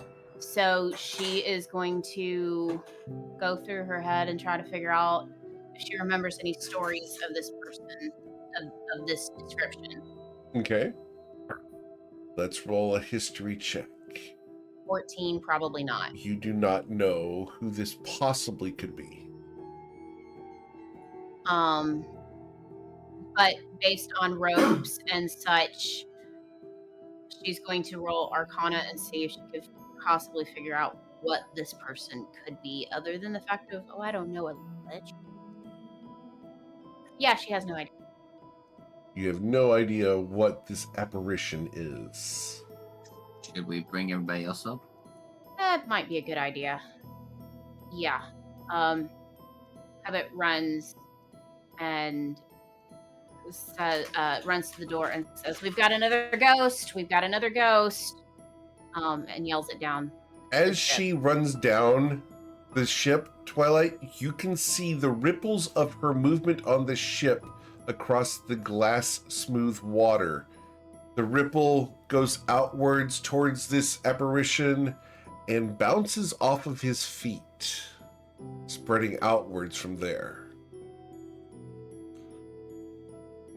He continues walking, but has now raised his head to face the ship and catches your gaze, Twilight. A shiver runs down your spine as this individual is old. Very, very old. In the name of MKL, who approaches the vessel? The figure keeps walking. Slowly, inexorably approaching. Before he gets too close, gets I would end up getting a shot You're going to take a shot at him? No. The crew comes up on deck at this point. Is anyone staying below? I'm coming up. Okay. Yeah.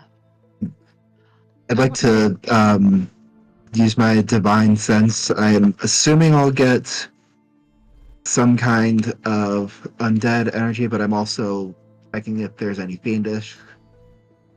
Okay. With your divine sense, once he gets within 60 feet, which he's not yet, Yep. you will detect that he is most definitely undead in nature.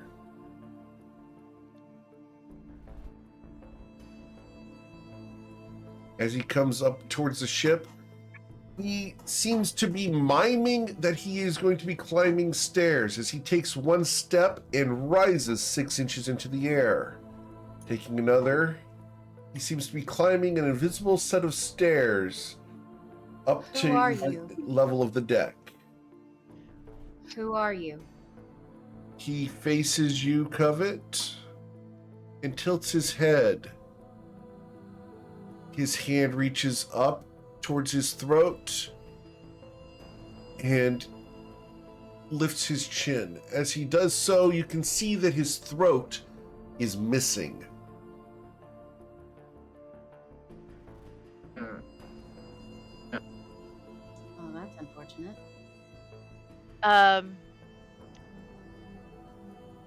How about Ayla's going to use her channel divinity and read his thoughts? Ooh. Ooh. That's cool. All right, let's see what happens. As you attempt to read his thoughts, do you let on that you're doing this?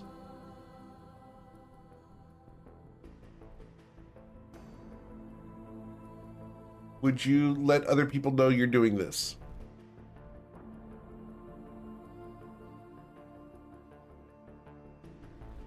Ayla? No, I don't No? think so. I don't think so. All I right. think I'm going to try to do it surreptitious. Very well. So surreptitiously, you go ahead and attempt to read his thoughts. And are you trying to delve deeper or simply detect the surface thoughts? I'm just trying to figure out what he's here for, why he's come Understood. to see us, So the surface thoughts, maybe who he is. right? With the surface thoughts, he doesn't need the wisdom saving throw yet. Okay. The surface thoughts that he has are, perhaps they can help. It has been too long. This ship looks powerful, and I hope they can help. The ancient wastes have captured so many. Perhaps a ship like this could use my assistance. Perhaps I can grant them a gift. One that could assist them in vanquishing Vagradan should they agree. These do not appear to be warriors who could challenge such a great creature, but perhaps they have friends. I have not seen a ship pass this way in many years. This is my opportunity. I must take it.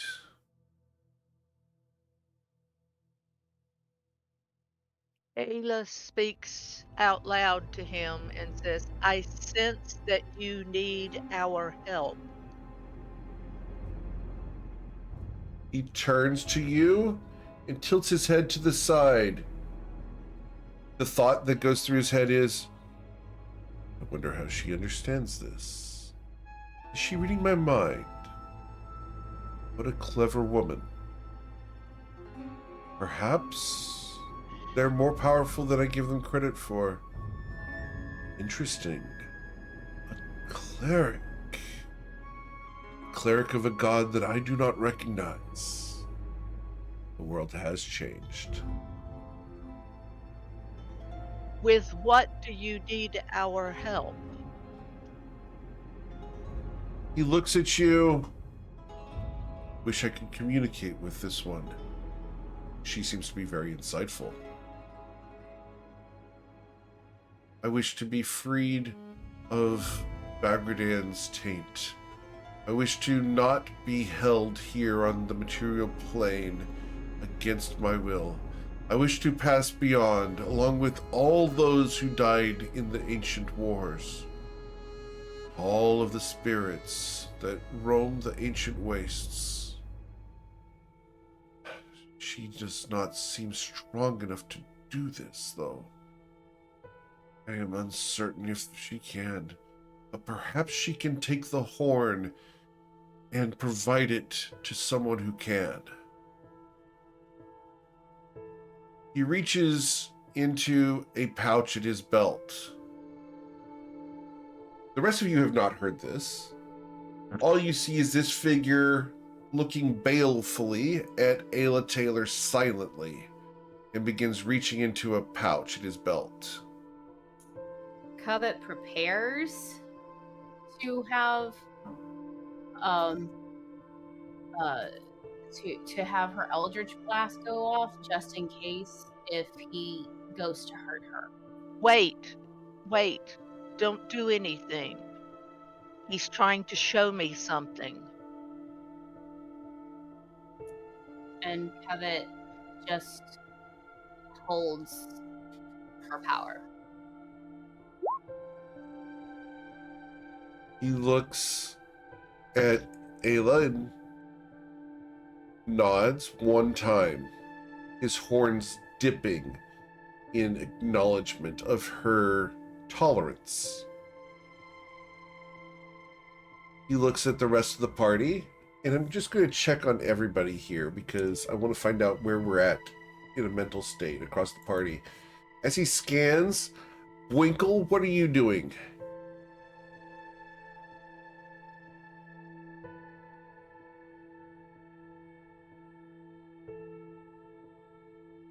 Wrong button. No, standing there, glaring at him. Glaring at him? Making sure he's not doing anything. Glaring. Okay. Islaren? Yeah, he's an undead, so I have my trident ready just in case anything is about to go down. But I know we've seen lots of ghosts like this that have not been hostile, so I'm ready, but not actively looking to strike at the moment. Eowyn, what would you be doing as you've not heard any of this conversation?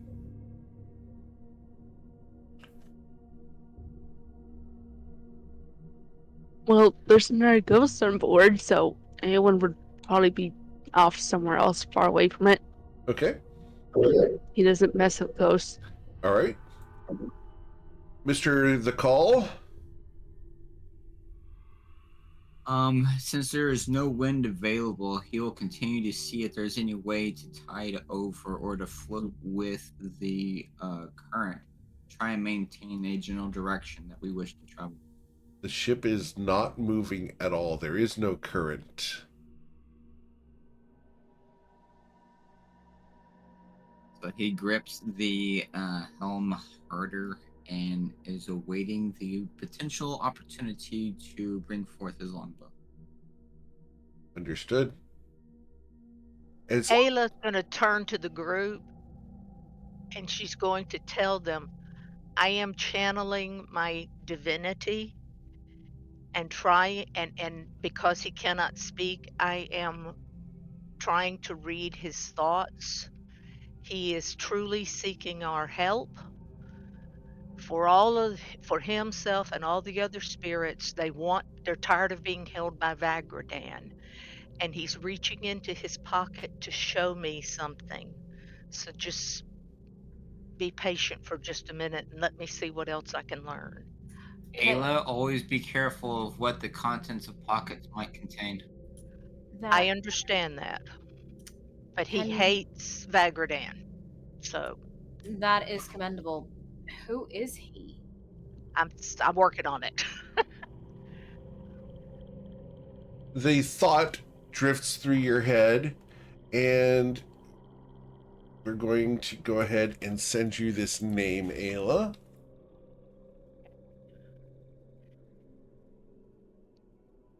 Okay.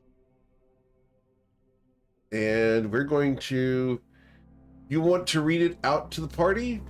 I think that would be kind of fun.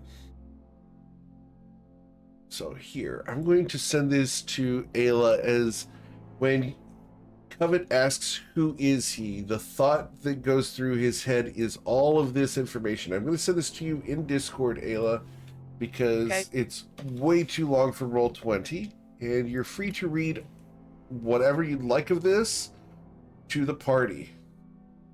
And there you go. It wouldn't surprise me if this was Doldrin. Fair enough. Roll an insight check, Twilight.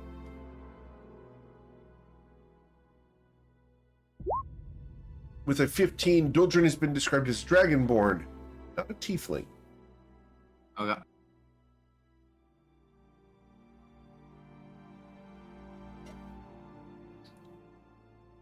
So, Ayla, are you going to read this to the party? Yes. All right.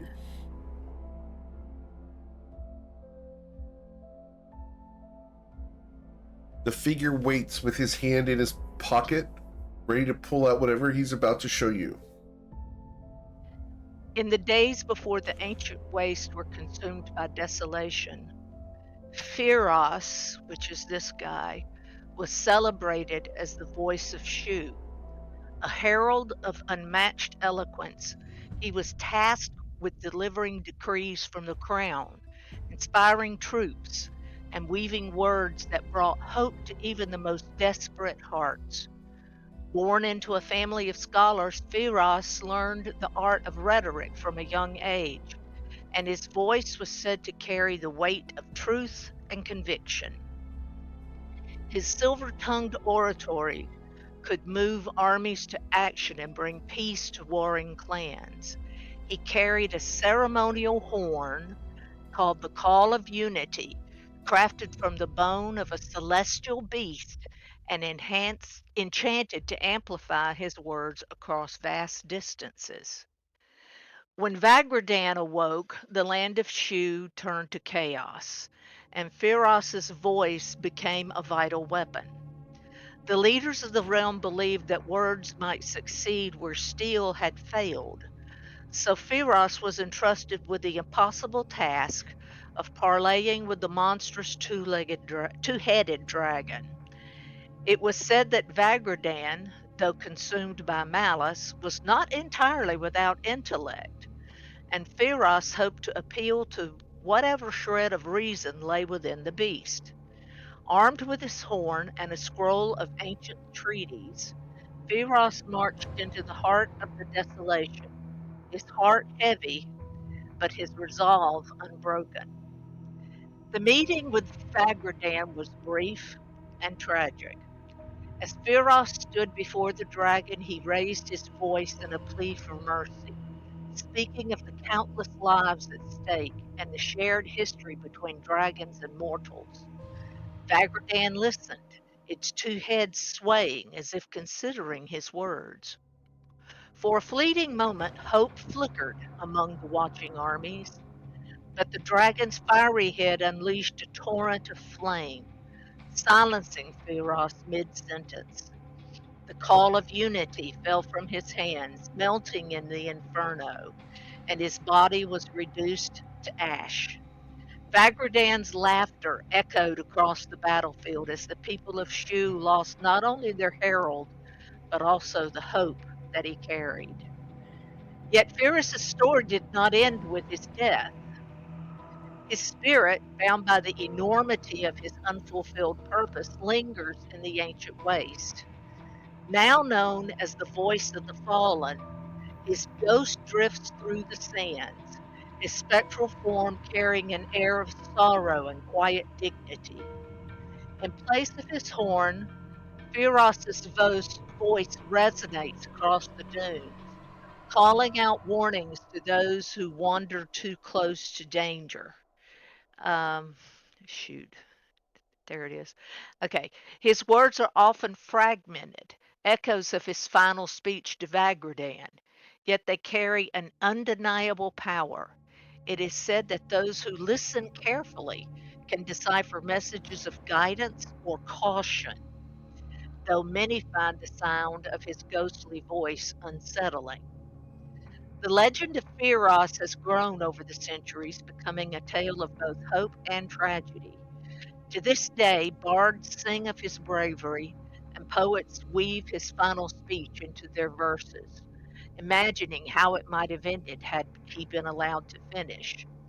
His legacy reminds the people of Shu that courage can take many forms, not just in wielding a sword, but in standing unarmed before insurmountable odds. It is whispered that when Vagrodan's shadow looms again, Firos's voice will rise once more, not to plead for peace, but to call for vengeance and guide a new generation of heroes to victory.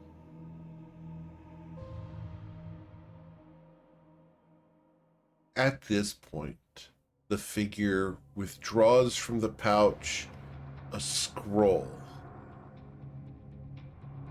A single wrapped piece of paper has a wax seal on it. Unlike the figure, which is translucent, the scroll appears real. He holds it out for Ayla Taylor to take. And the thoughts come through his mind. She knows me. She can be entrusted with the treaties. They must not remain in the ancient wastes.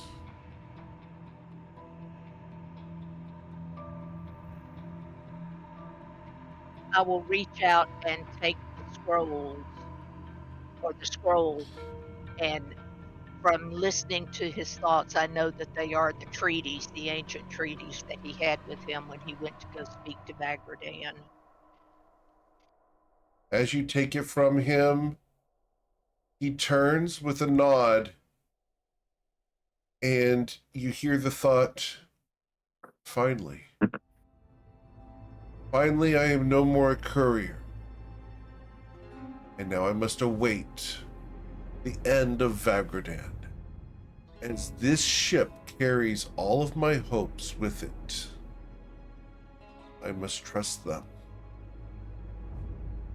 And he steps off the ship onto the invisible stairs and begins to descend towards the still water.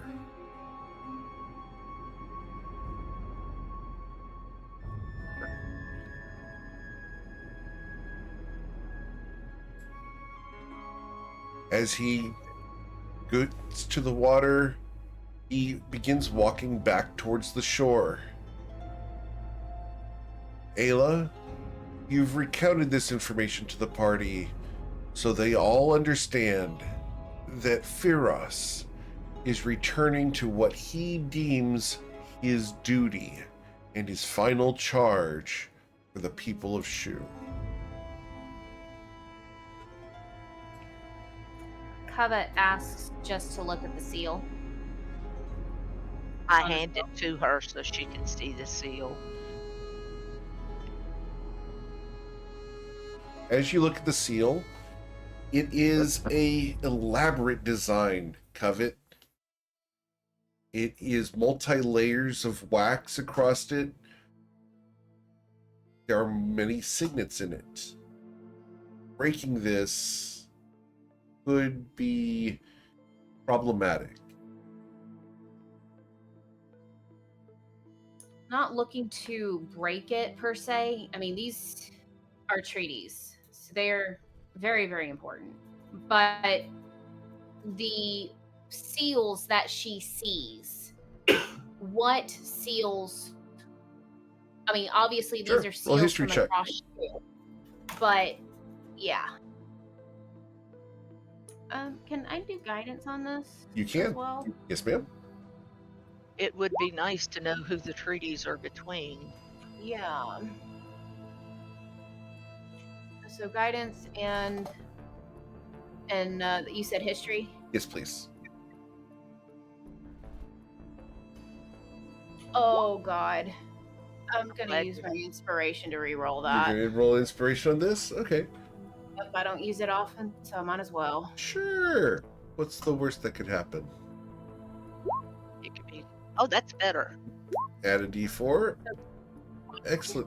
So with a 21 covet, while the specifics of most of these seals is lost to you, you're going to be able to get a little bit of an impression as to where these come from. And we're going to bring up the map for you guys, because this is going to get a little bit in depth. So, here's the map of Toivoa as it is today. The seals that you see on this scroll, I need to get over to that computer here. The seals that you see on this scroll, the nature of them, you see one that appears Shuian in origin. You see one that appears to be very Reston in style. You've been to Australia, and there is one that resembles a draconic mark, similar to the clothing and weapons of Australia. You will see a mark from Malaja Rock, specifically from Exarch Crossvag. Where was that? Can you ping that again, please? Lower right corner. Malaja Rock down here. You will see a flowery symbol that you can only assume is that of the House of Flowers in Ivrix.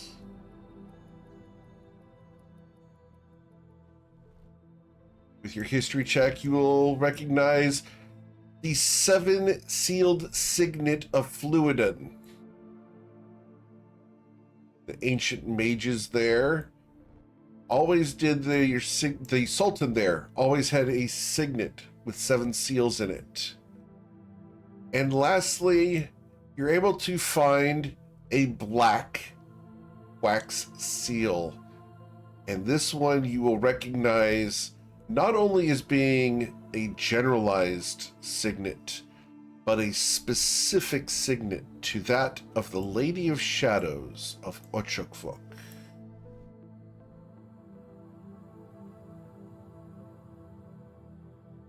Based off of your passive insight, long ago, the Lady of Shadows joined the alliance of all of these various countries and is bound by the treaty to this day that you hold in your hands.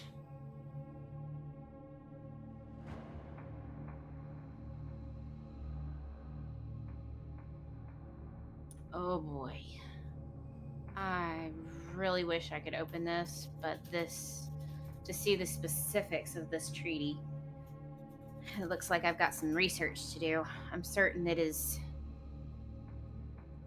in libraries.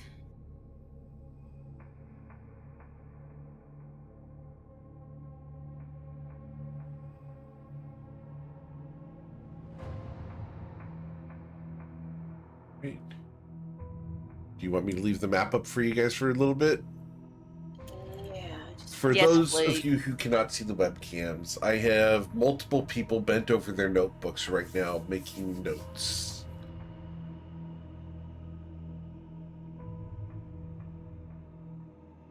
So, Ayla, as you take this scroll back, Covet, you've got some insights as to this situation.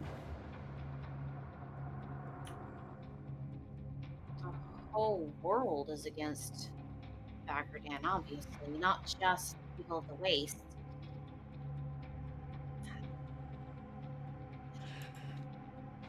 I would like to know the specifics of these treaties and if it's even still there. From a reputable library, of course, one that's preferably not been scrubbed. Do you think that's possible at our next location? I question it. And with that, she starts to think of the House of Flowers, how far the reach is in Shu to this next location. What was the question? I'm sorry. Repeat that. Okay, so we know that in the first place that we went to, which is Kesu, the Yes. House of Flowers was very prevalent. Correct. Garden soil, I think you said it was. How far does garden soil reach? Does it reach to our next port that we're going to hit? You've never been here, so you don't know. You can roll a history check to have gathered information prior to this trip because you did go to Mr. Verms and did research. 21? With a 21, the influence of garden soil is limited mostly by these mountains. The mountain range across the center of Shu limits their influence as they are nearly impassable. So garden soil's religious order does not necessarily extend strongly to the west. So we have a better chance. With that being said, she looks at Twilight, Islarn, and Ayla specifically and says, because of the fact that garden soil does not have such a strong hold, we might have a better chance at this next port at finding information on the treaty since we are in Shu. However, there's no guarantee that the information would be accurate. And how would you actually call upon the nations with the treaties upon which Ayla now has? That's why I'm hoping it's in the libraries without having to break open the treaties.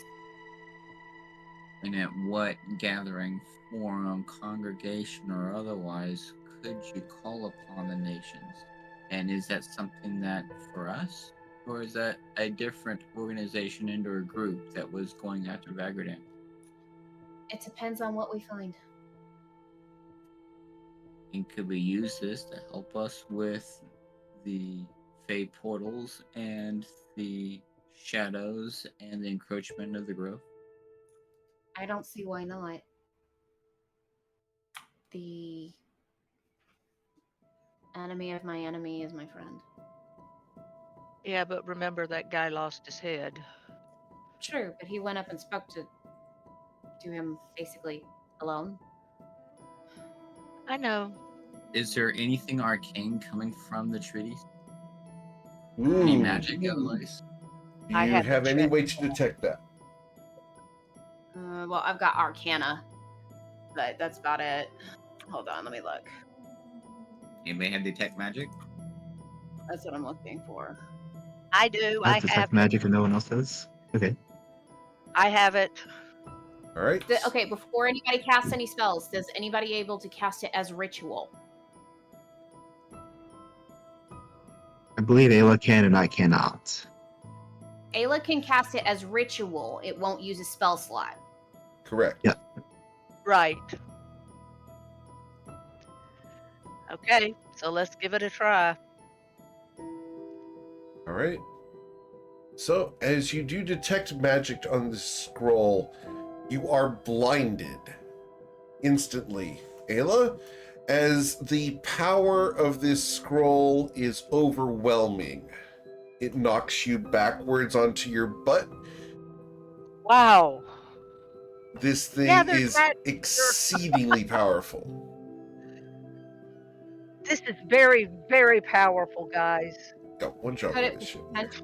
could it potentially call the forces if the seal is broken then? Based off of the information that you have, Ayla, this is stronger than a Fey Pact. This is a supremely powerful item that consists of the combined powers and influences of the various leaders of all of these countries.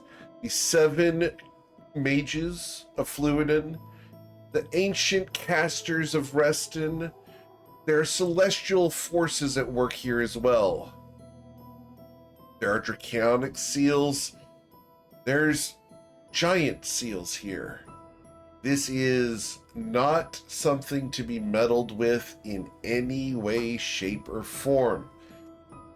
This We don't is need an mess- artifact that could be used to challenge Vagrodan, should it get into the right hands. So who is challenging Baggerdan? Other than I us, don't know. I can ask. Would it allow me to assume my heir of ownership? I don't know. It would. I don't feel comfortable making any steps forward until we know more about this treaty.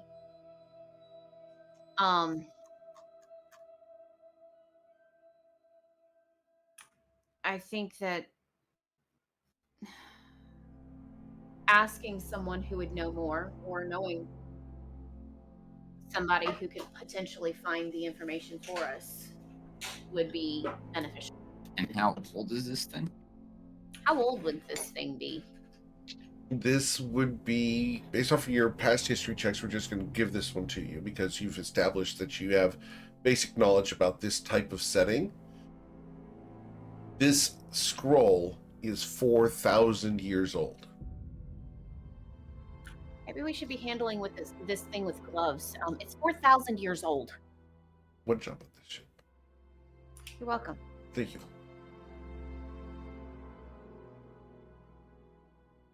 I don't know about the glove bit. If it's as powerful as I think it is, and this is stronger than any Fey pact I've ever seen, it's strong to take care of itself. I don't think it's going to fall apart by us just handling it, even if it's 4,000 years old. It's 4,000 years old. How does it have the Lady of Shadows seal on it? How old is she? She's got to be very old. Well, the thing is One does not ask a lady's age. that is fair. Not unless you want to be obliterated. That is fair, number one. But number two, I think I know who could answer that question. Not thrilled about it. You have it slacking. I know. And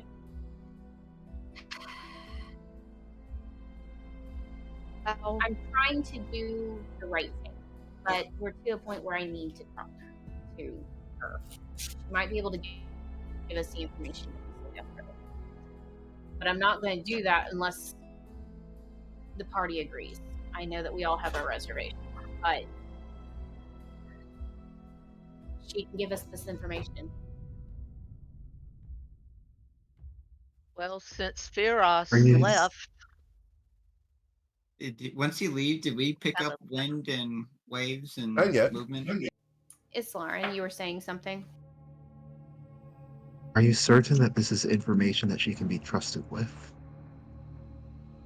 Well, finding out how old the Lady of Shadows is, oh, for sure. The other, I will keep that close to my chest. Because I think the less people who know about it at the moment is best.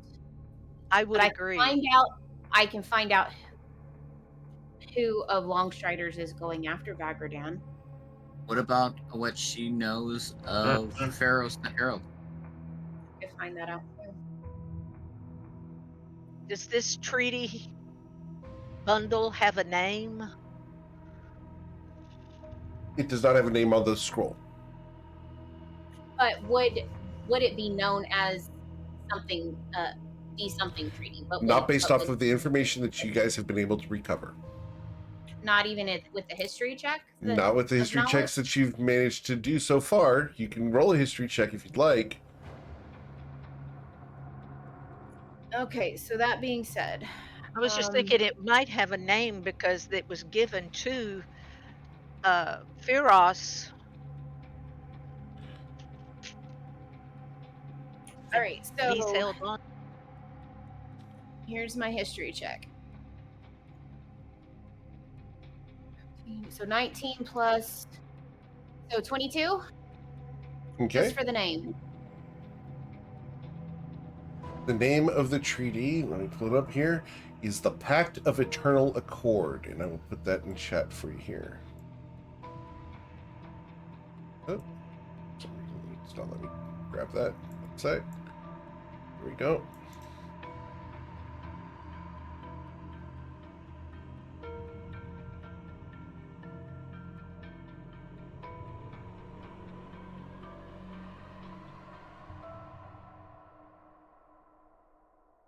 And that's all you're getting with a 22. Well, that sounds like it's still in effect. Go for it. Islaren, you were saying something?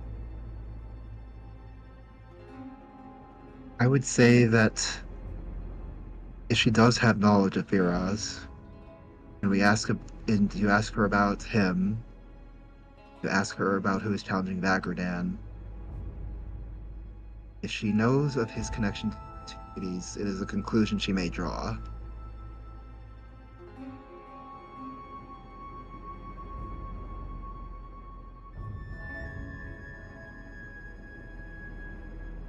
He may. He is not stupid. But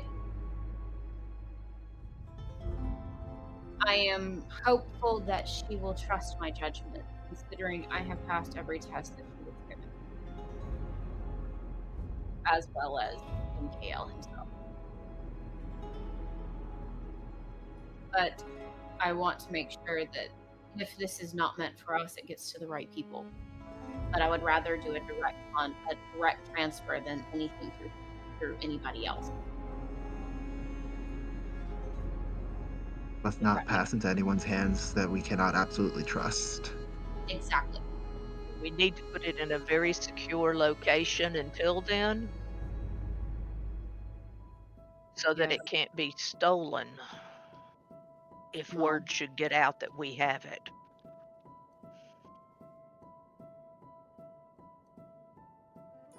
Very true. And how would we get it to those that would need it?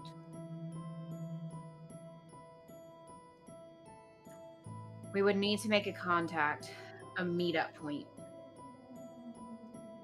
I would What think about- that would kind of depend on who it is. Fair What enough. about the transfer box they used before?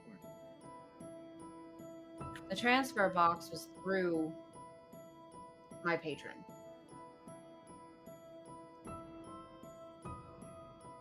We're already 2 weeks out of port. In the unknown waters and bone wastes. You tell me when we're going to be in that location to hand off whatever this act is. Surely one who is powerful enough to challenge Vagradan has access to teleportation magic of some sort. Or the means to purchase a scroll of such nature. The only person I know of with teleportation magic that strong would be my patron. Where we are. Like conversations and Fortunately, it's something that I would have to do alone, as per my pact. Is this okay with you? It is per my contract. As she looks to the group as a whole.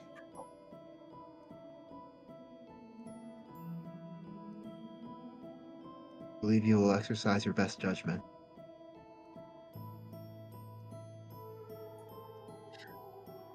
And she looks at each one of them, waiting for a response, because she acknowledges Islaren. Ayla.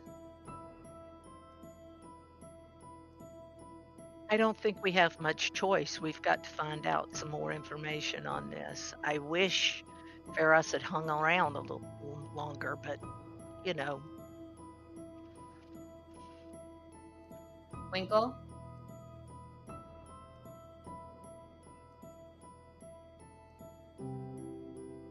What would Winkle think of this situation?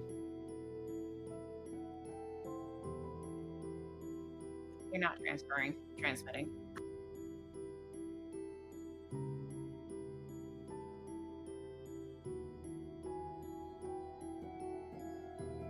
supposed He's to be working on doing it.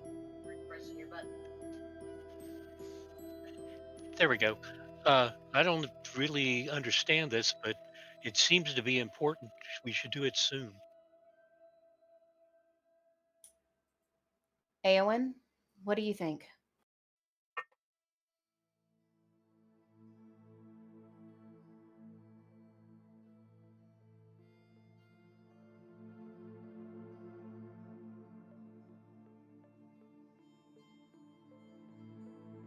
Anyone?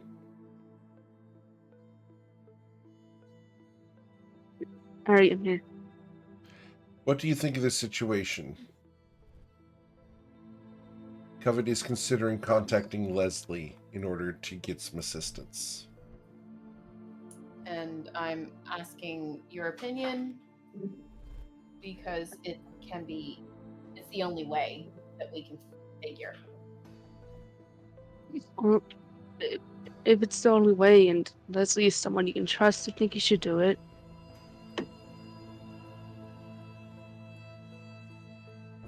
Okay. And she looks at Twilight. Well, my love, what do you think?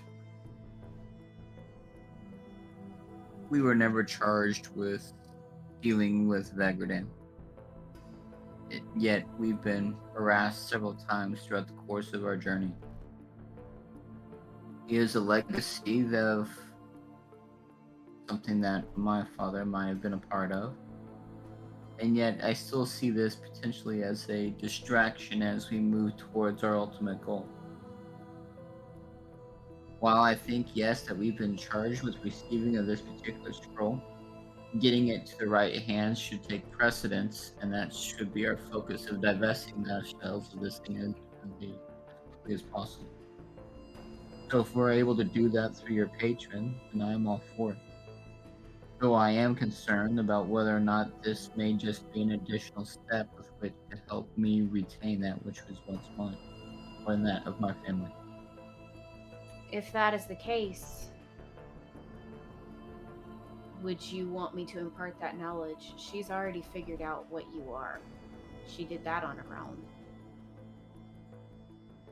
I don't think it has merit in this conversation. I will do my best to keep it out of it, though. Doesn't mean it's going to happen easily. There's always a bit of part of me that says I take the scroll, go up to Vagradan, and say Daddy's home.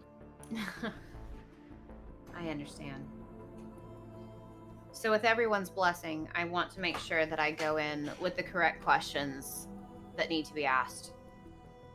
We need to find out what she knows about Pharos.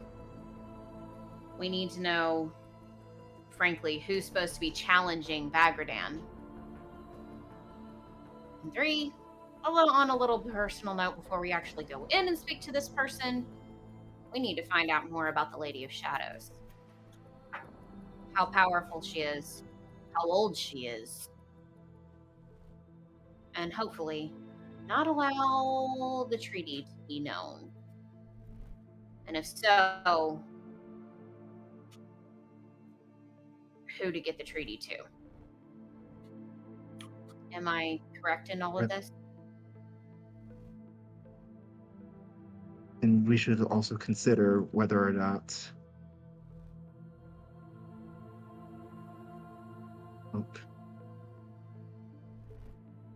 if the task would fall to us at some point after we have completed our current one.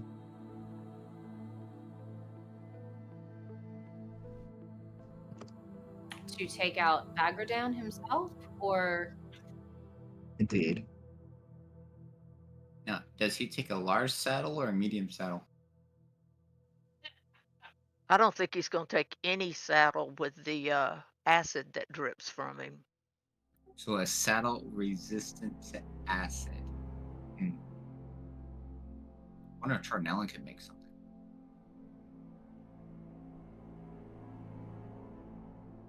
with that, she gives Twilight a kiss on the cheek and says, "Keep dreaming, my love." And she looks at the group and says, if there's nothing else, I guess I have a meeting I need to take.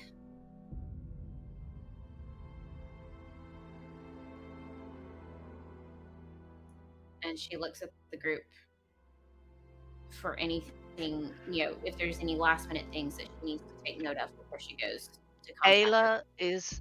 Should I give this treaty to you to take below decks? Or should I know, it's Lauren. Let me give the treaty to you and you put it in a secure location.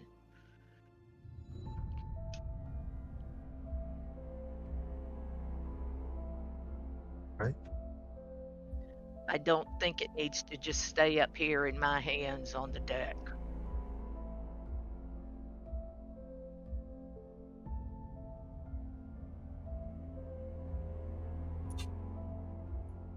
So Would with there that, be a lockbox or some kind of safe in my and Rolmos's quarters? Yes. That's what I was thinking. Place it there for now. Okay.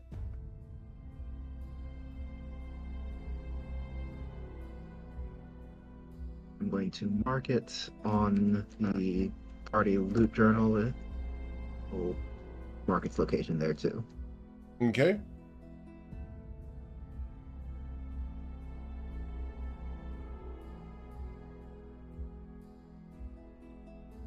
Got it. so when everybody's ready and everything, Covet will go below decks to her berth whenever everybody's ready, unless they want to chit chat or whatever before I All do right. this. So we will check in with everybody. Is there anything you guys want to do before she goes and contacts Leslie?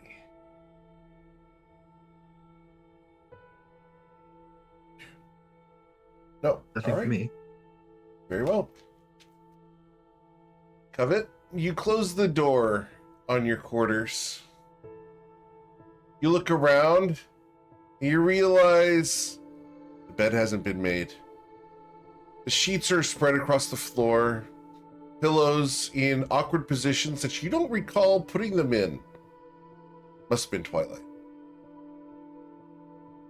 After all, sometimes things get distracting. Yeah, that tracks. So she tidies up just a little bit. At least puts the bed back together before she contacts Leslie. Okay. All right. So, as the room is straightened, Do I find anything out of place that shouldn't be there? Like something that would go beyond the roughhouse thing? beyond rough housing, no, but apparently an old pair of underwear were stored underneath a pillow.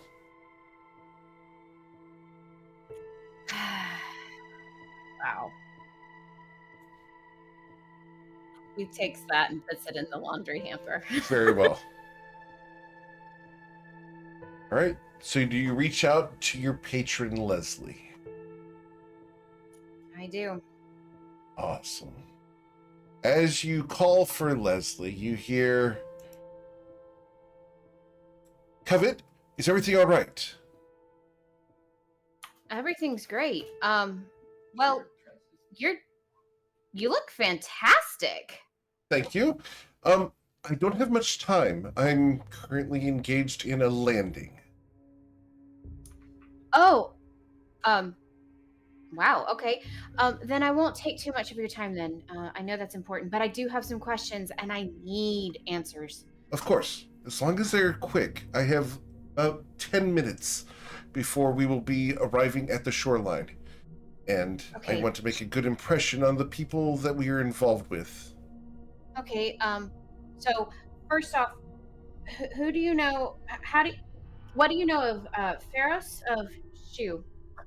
Firas, the Yes. ancient bard, a legend, very eloquent, good at what he did. He sacrificed himself for morality in Firshu. An ancient artifact was lost in his possession. We've tried to find it over the years, but been unable to do so. Why? What artifact was that? The treaties of the Eternal Accord? The Pact of the Eternal Accord. It is an ancient scroll that's supposed to be able to bring all the countries of Toivoa together for one last act, should it ever be opened. All the Are you going- signatories would come back from the dead if necessary in order to fulfill the pact.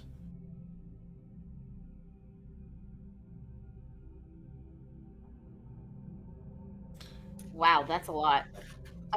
So, sorry, writing this down. Okay, so first off, who are you going against right now? We are about to assault the island and the specific. Oh, sorry, Eric just brain farted. I have to pull up the map because GM Eric just brain farted, and I apologize. We are about to assault the island of Srona and the citadel of Akeda there, as the attack upon Sageos is about to begin. Oh, okay. Good luck on that one. Who, real quick, who's currently challenging Vagradan? Challenging Vagradan? No one challenges Vagradan. Is there a group of from Longstriders that you know of that is trying to gain information and go after Vagradan himself? Not from the Longstriders. There has been a woman who has come in that I believe is part of the House of Flowers, one Sweet August Rose. She has asked several questions, insinuating that direction. I have suspicions, but not much. Sorry, that was disgusting. Keep your vomit off the side of the ship. I'm sorry. Oh, that's lovely. That being, one more question. You know that I'm supposed to go see the Lady of Shadows at one point or another. Indeed. I've come across some information, and it has me puzzling quite a bit. How old is she? How Ancient. old is she really? She is very old. Despite her You know what? appearance, she does not age anymore. I have no idea as to how old she really is. But she has knowledge from ancient times. She's a minimum of 4, apparently. So, okay, all right, thank you. Why do you ask these questions, Covet? There is, as we go across the waste, we have come across several spirits that we have gotten information on. And Truly. they're all hell-bent on taking out Vagradan. That's not surprising. He collected spirits of various entities that he slew. Vagradan was terrible before he was slain. If he's in the act of performing such deeds again, you can expect the ancient wastes to crawl across Shu once more.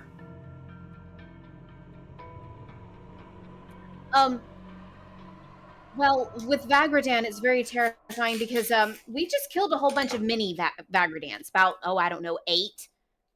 Oh dear. 8. Yeah. We had an attack upon the Blue Cloaks Citadel. They tried to sweep it under the rug, but several of the Blue Cloaks informed me about it. Eggs were shed from Vagradan as he passed over Nausha, and they crashed into the Citadel, where various individuals assaulted them, including Sweet August Rose and that person who seems to be campaigning for mayor, Amer Shestina. Yeah, I've heard the name in the tavern. He's quite a disgusting little man. Have you seen him? Not in person. I've spoken to him, but not really in person. It's always been through one person or another in the tavern. I have tried to avoid him. The rumors are that he makes a pass at anyone who comes by. Anything with legs. Well, you know I respect you greatly, Leslie, but you have every man looking at your boobs every time they come into your office. That is a thing of the past. Oh? It's unnecessary. Change of heart. Why? Not a change of heart. Change of purpose. I found that the men that have been approaching lately are more capable than the sluggards I had been dealing with before. Should I need to, I can always restart it, but in my current situation, it would prove detrimental. Understood. Out of curiosity, if I needed to get something to someone, would we still be able to use that box at any point? That is a Unfortunately, that's vital- limited in use at the moment because I'm traveling. Understood. As soon as you get back to Malsha, I might have more information. Please contact me when you can. It I may don't know be if some I'll- time. I hope I can return to Nausea after this. Sageos is a major threat. And at the Understood. moment, I have doubts as to whether we will succeed. We have you emptied the need assistance? consortium except for Olivia and for Kirkley. They're the only two currently residing at the consortium. The rest of us are joining this assault. And Brad? Brad is also here. Unfortunately, Brad's constitution is not doing well with the amount of food that he ate. He's not used to ships. Do you need assistance? Likely. Is there any way that Would you can be get us open to being summoned and return to your ship later? I do not see why not. I know that our friends would definitely be about taking a little vengeance because of Bloodsword. I will bring it to my group, but I can call them if they would like. Bring it to them. This may be a thing that we need assistance with. Understood. I'll bring it to them immediately. Beware, Kale be with you. Covet. The World Eaters are here. All of them. Including Narzel? All 50 ships are here. Yeah, I know that they were going after Sageos at one point. Not only that, but Shalon has started a hurricane around Srona. One of the Longstriders members has broken a deal with her and is currently set to allow us free passage through the hurricane to the island. We have Sageos trapped. This will not be easy. We freed Shalom to go get Sageos, so hopefully this will help. Indeed. All right. Well, if you need our help, let me go ask my friends and see what they say. Thank It you is for the likely help. we will. I But will. do not let our efforts impact yours. Your mission is important as well. Should we fail, we will need the full might of the Shintaran Grove to challenge Sageos' victorious position. How could we get the full might if we? Right now, we're fighting against what? I mean, she gathers her thoughts as quickly as she possibly can. I know the only true bargaining chip I have for the Lady of Shadows is, the might of the Protectorate behind me, the might of whatever other allies I can get, but also the essence of Zokorath taken from Absinthe. Is there anything else? At the moment, no. But if we are successful, in the rare chance that we are successful in slaying Sageos, I will acquire something, because I know where it is, that will assist you in your quest. What are you trying to acquire? I'm sorry, I must go. Be well, be safe. And remember to give your friends our best condolences. Wish us well, Covet von Sin. We face death. May MKL be with you. And her presence fades. Covet slouches just a little bit, just because of the amount of information and news. And then the resolve of passing along the information to my friends, the rest of the group. She gets up, she runs to the door, throws open the door, and runs back to the deck. To the group. Okay. Covet comes running up the stairs onto the deck. Twilight, something's wrong. That can't be good. Well, okay, first off, let's just go down the list. She knows about Pharaohs, and he sacrificed himself. And the interesting thing is all the signatories of this treaty, if called for one final battle, would come back, dead or alive. The dead would come back. That's disconcerting. Just a smidge. The fact that MKL would allow this is insane. Number one. Number two, the treaty. The only person that she knows, the only person that she knows of that would be going after Vagrodan himself is a woman named Sweet August Rose. It's not official, it's not confirmed, but she has her suspicions, and her suspicions are generally correct. They've never been wrong from what I've seen. Wasn't Sweet August Rose the one that was putting out a bounty or a reward for that vile potion maker dude? Yeah, but also the one that owes us a favor when we go to Shantara Grove. Interesting. Passed on by my brother Tay. And isn't she the one that's involved with the House of Flowers? Yes. The other thing is that I asked her how old the Lady of Shadows is. All she knows is ancient. So we know a definitive age of a minimum of 4,000 years old because of this treaty. The Lady of Shadows doesn't age. So what is she? I don't know. But she's powerful. Incredibly powerful. Is she Fae? Didn't you say Leslie called her a rival? She is her rival.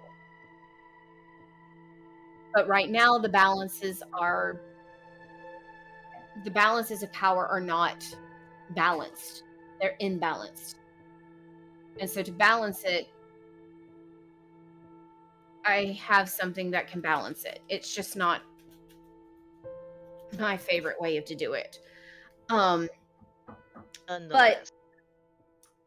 right now, what's so important, so dire right now, is that there's an assault. She's going in for an assault on Stegeos. Really? Everyone is there. The only people at Longstriders currently is Olivia and Kirkley. Even Brad's there. And he's not faring too well just because of the fact he ate too much and he doesn't do well on ships. What are I gonna do? Food fight? I have no idea, but with the amount of maybe he's going to throw up on him. I don't know. Maybe the amount of hyperactivity he's got, because we all know how fast this man is. He can move like crazy. And not to mention, Shalone is there, Right, but we bartered that. Yeah, but she's there and she's got Sageos trapped by a hurricane on an island of, oh, I don't know, Sharona. What? Yeah. I thought that might ring a bell.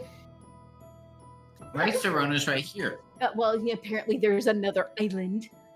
And It then can't be spelled the same. the that is a question. Is it spelled the same? Or what? Sharona and the island. No. Miss Dragon Island. Okay. No. Zyrona is Z-Y-R-O-N. Sorry. Z-Y-R-O-N-A.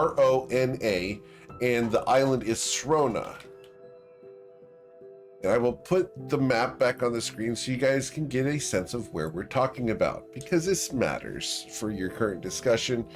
So we're going to zoom out a little bit here, and we're talking here.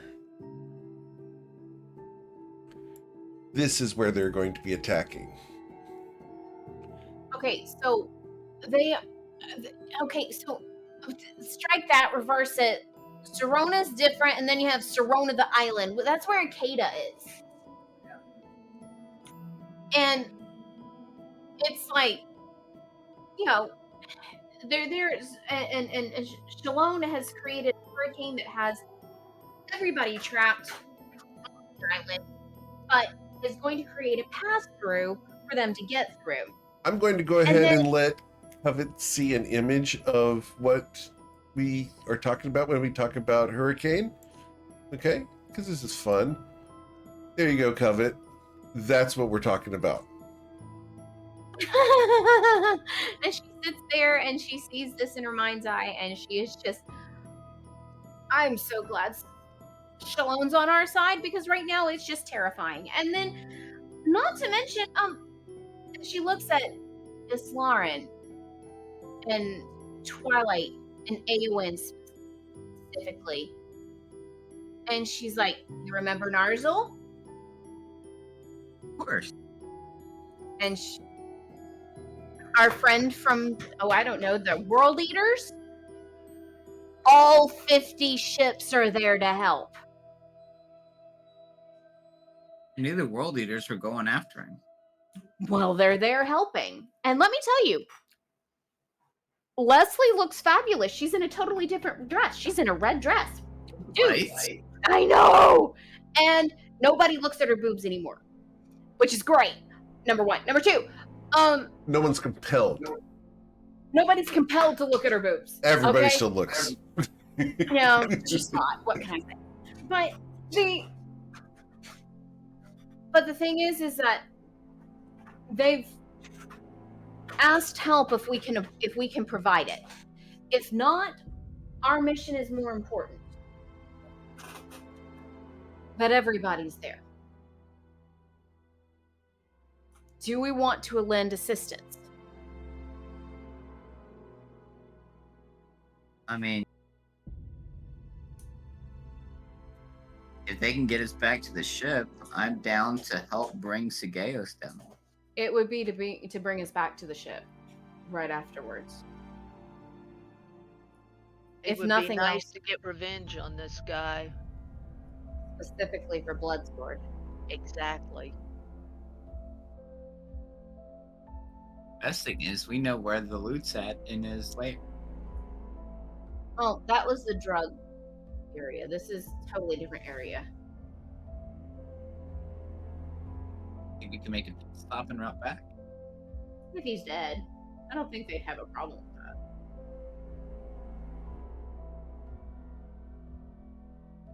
Sorry. The chance to Winkle, you up remove for the a fight? scourge from. Chance we have to remove a scourge from this world to rectify our failure. This, I believe, is our duty.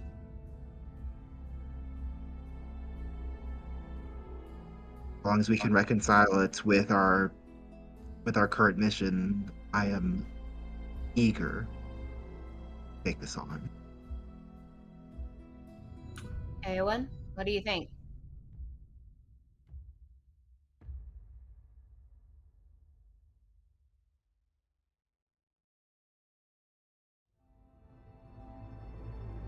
Awen, you there?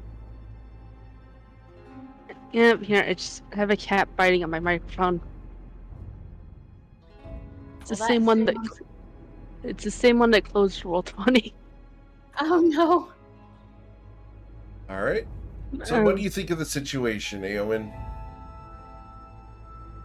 I'd be more than willing to help with it. It's just a matter of we're prepared and ready for such a big battle.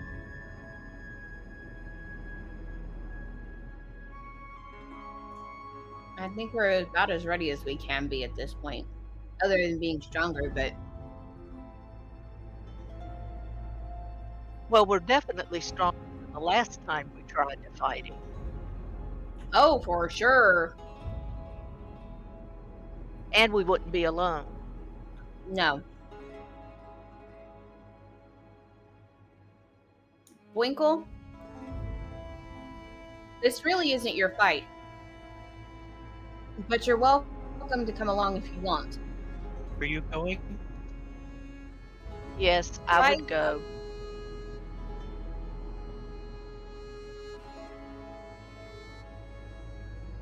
Here for you, and even to death's Wow. door. He's got it bad. And she actually looks at Romos and the Fantastic Four. Ramos nods. I go where my lady goes. However, I believe that should we be summoned, we should leave the crew here to man the ship. Yes, especially since we're still kind of close to the ancient waste. Understood. So if we're all in agreement, I can try to contact her again. I don't know if I can do it more than once, but this is a day, but this is very important. So I can try. Was she expecting to hear from you? Yes. So maybe it'll go through.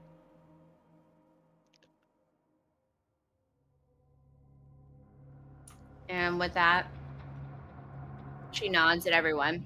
As long as we're all in agreement, I will go and speak with my patron right now.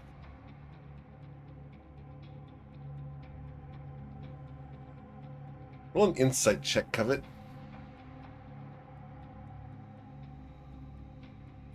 She feels that she can only do it once a day. Yep. Yeah, 10.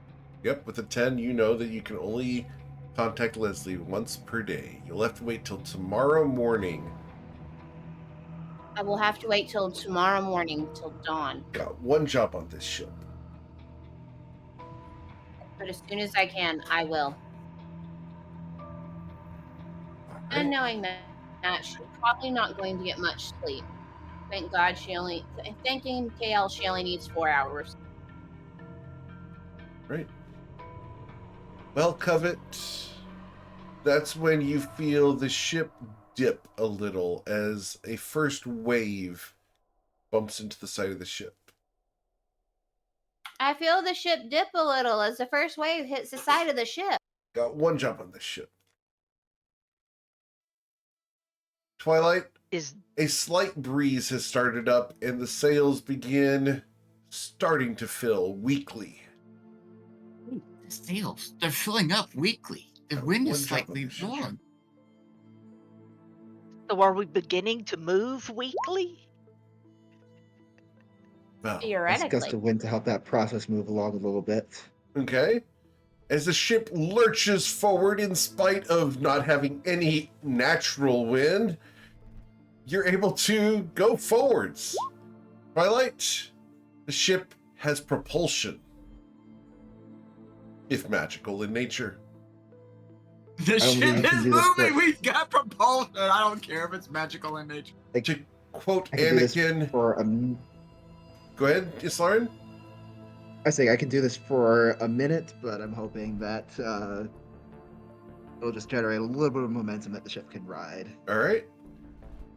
As you get out of the becalmed section of the sea, you will get to where a breeze begins to blow And to quote Anakin from Star Wars, it's working. It's working. You guys are... Twilight, don't quote him by saying, I'll try spitting, that's a good trick.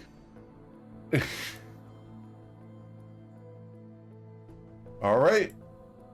You broke him. You broke him. It's great. As you guys continue... for his line. I'm going to list slightly to the left and then to the right. I heard that's a good move. As you guys continue sailing southwards along the coast of the ancient wastes, the night is uneventful. No skeletons attack tonight. You're able to pass peacefully, and Eowyn, who is stargazing, sees in the sky a shooting star headed from west to east. Eowyn, what would you wish, should you wish on a star?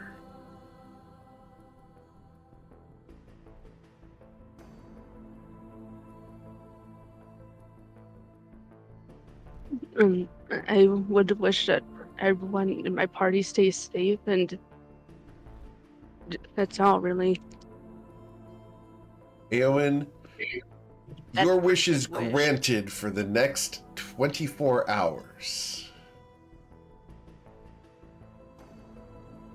And that's where we're going to end for today, as the crew gets their long rest and wake up the next morning next week on the next episode of Us Against the Gods. As always, thank you so much for choosing me to be your GM. There's a ton of amazing ones out there, and I'm always thankful you choose me to be yours. Do check out the Patreon over at patreon.com/GMEric, where we do the early announcements and sneak peeks of art. Check out the website where we have the iris magnets. The holiday iris magnets are available on there, and they are 100% guaranteed to prevent rust monsters from showing up in your kitchen or near your car. So go pick one of these up today. Also, the clip contest is going on. If there's a moment from the episode you liked, throw a clip or timestamp into the clip contest channel in Discord, and you'll be automatically entered for a drawing at the Pixel Dice, which will happen at the end of the month.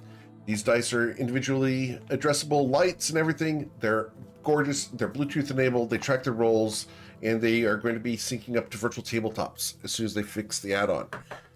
Otherwise, guys, have a wonderful week. Please stay safe, and we'll be back next week for the next episode of Us Against the Gods, and tomorrow morning with Beneath Fallen Skies, as they're about to finish up the kobold cave that they've been struggling in. We'll see what happens. Can they survive? Find out. Have a wonderful time, guys. Please stay safe.